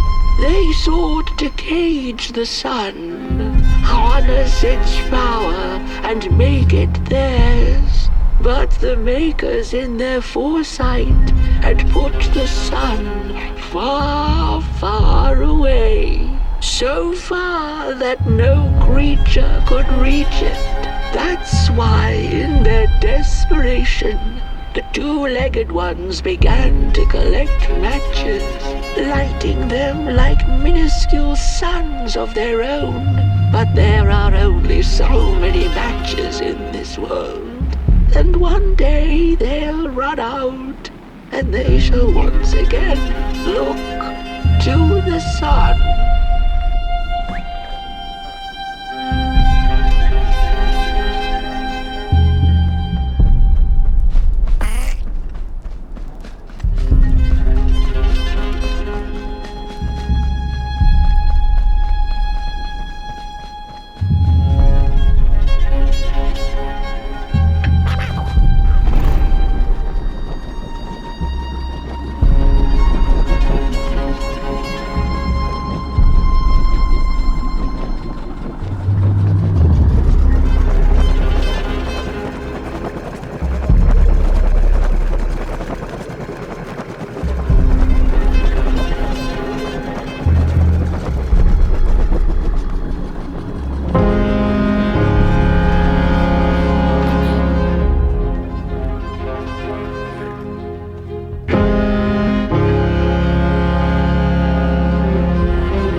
just gone. I had this wretched gut feeling like something was up, like something was on the way, a danger I never could have guessed. I figured that's just how I always feel, and my worries seldom come true. And now here I am, and I have been for some time now, and it just won't come back. I'm thinking, while I had it, I didn't know what to do with it, how to care for it, enjoy it. But if I had it again tonight, I'd probably waste it all over again.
Once upon a time, some folk on the other side of this and that had the most strange and beautiful dream.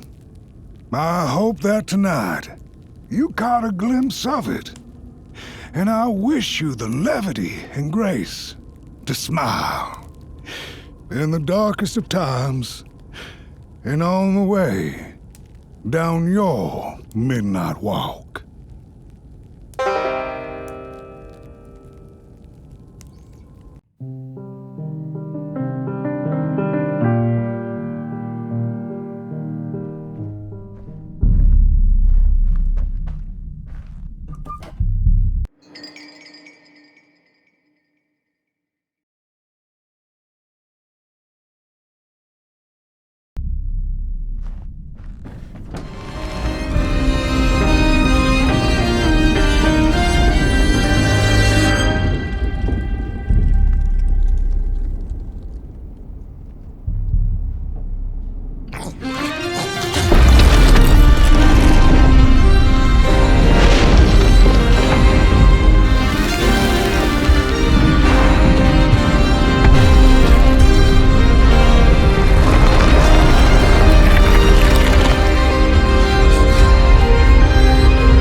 Once upon a time, some folk on the other side of this and that had the most strange and beautiful dream.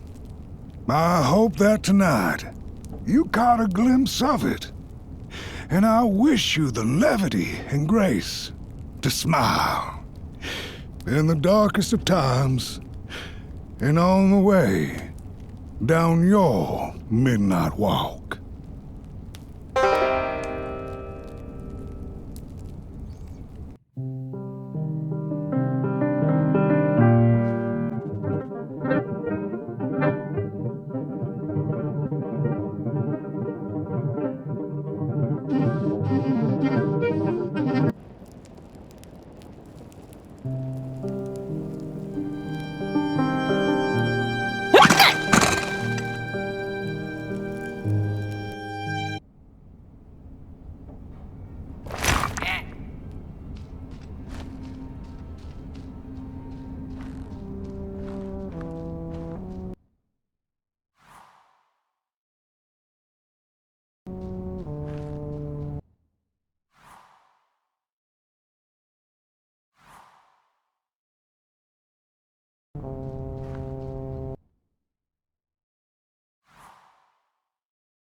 Had her journey been for naught?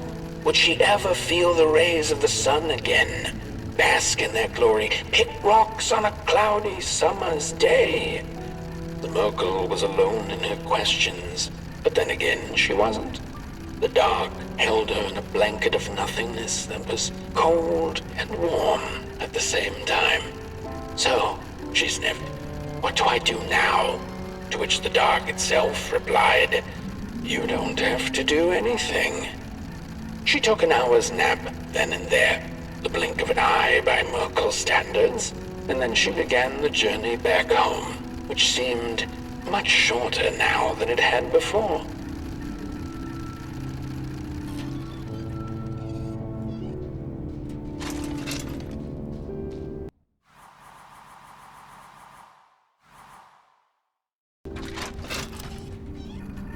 Back home on her hill, memories of the Merkle's many encounters along the way came circling back into her mind. None of her new acquaintances had been able to answer her burning question, but they hadn't been a waste of time either. She knew not if the sun would return tomorrow, in another decade, century, or never. She knew now, however, that she didn't need to know. She had the dark, and in it, anything seemed possible. So busy with her search for answers, ever since she'd left home, she'd completely forgotten to look up. The stars twinkled in the night sky, and there were so many, and they kept her good company. If only a little rock-picking Merkle could know that the seemingly tiny stars were in fact thousands upon thousands of suns. The end.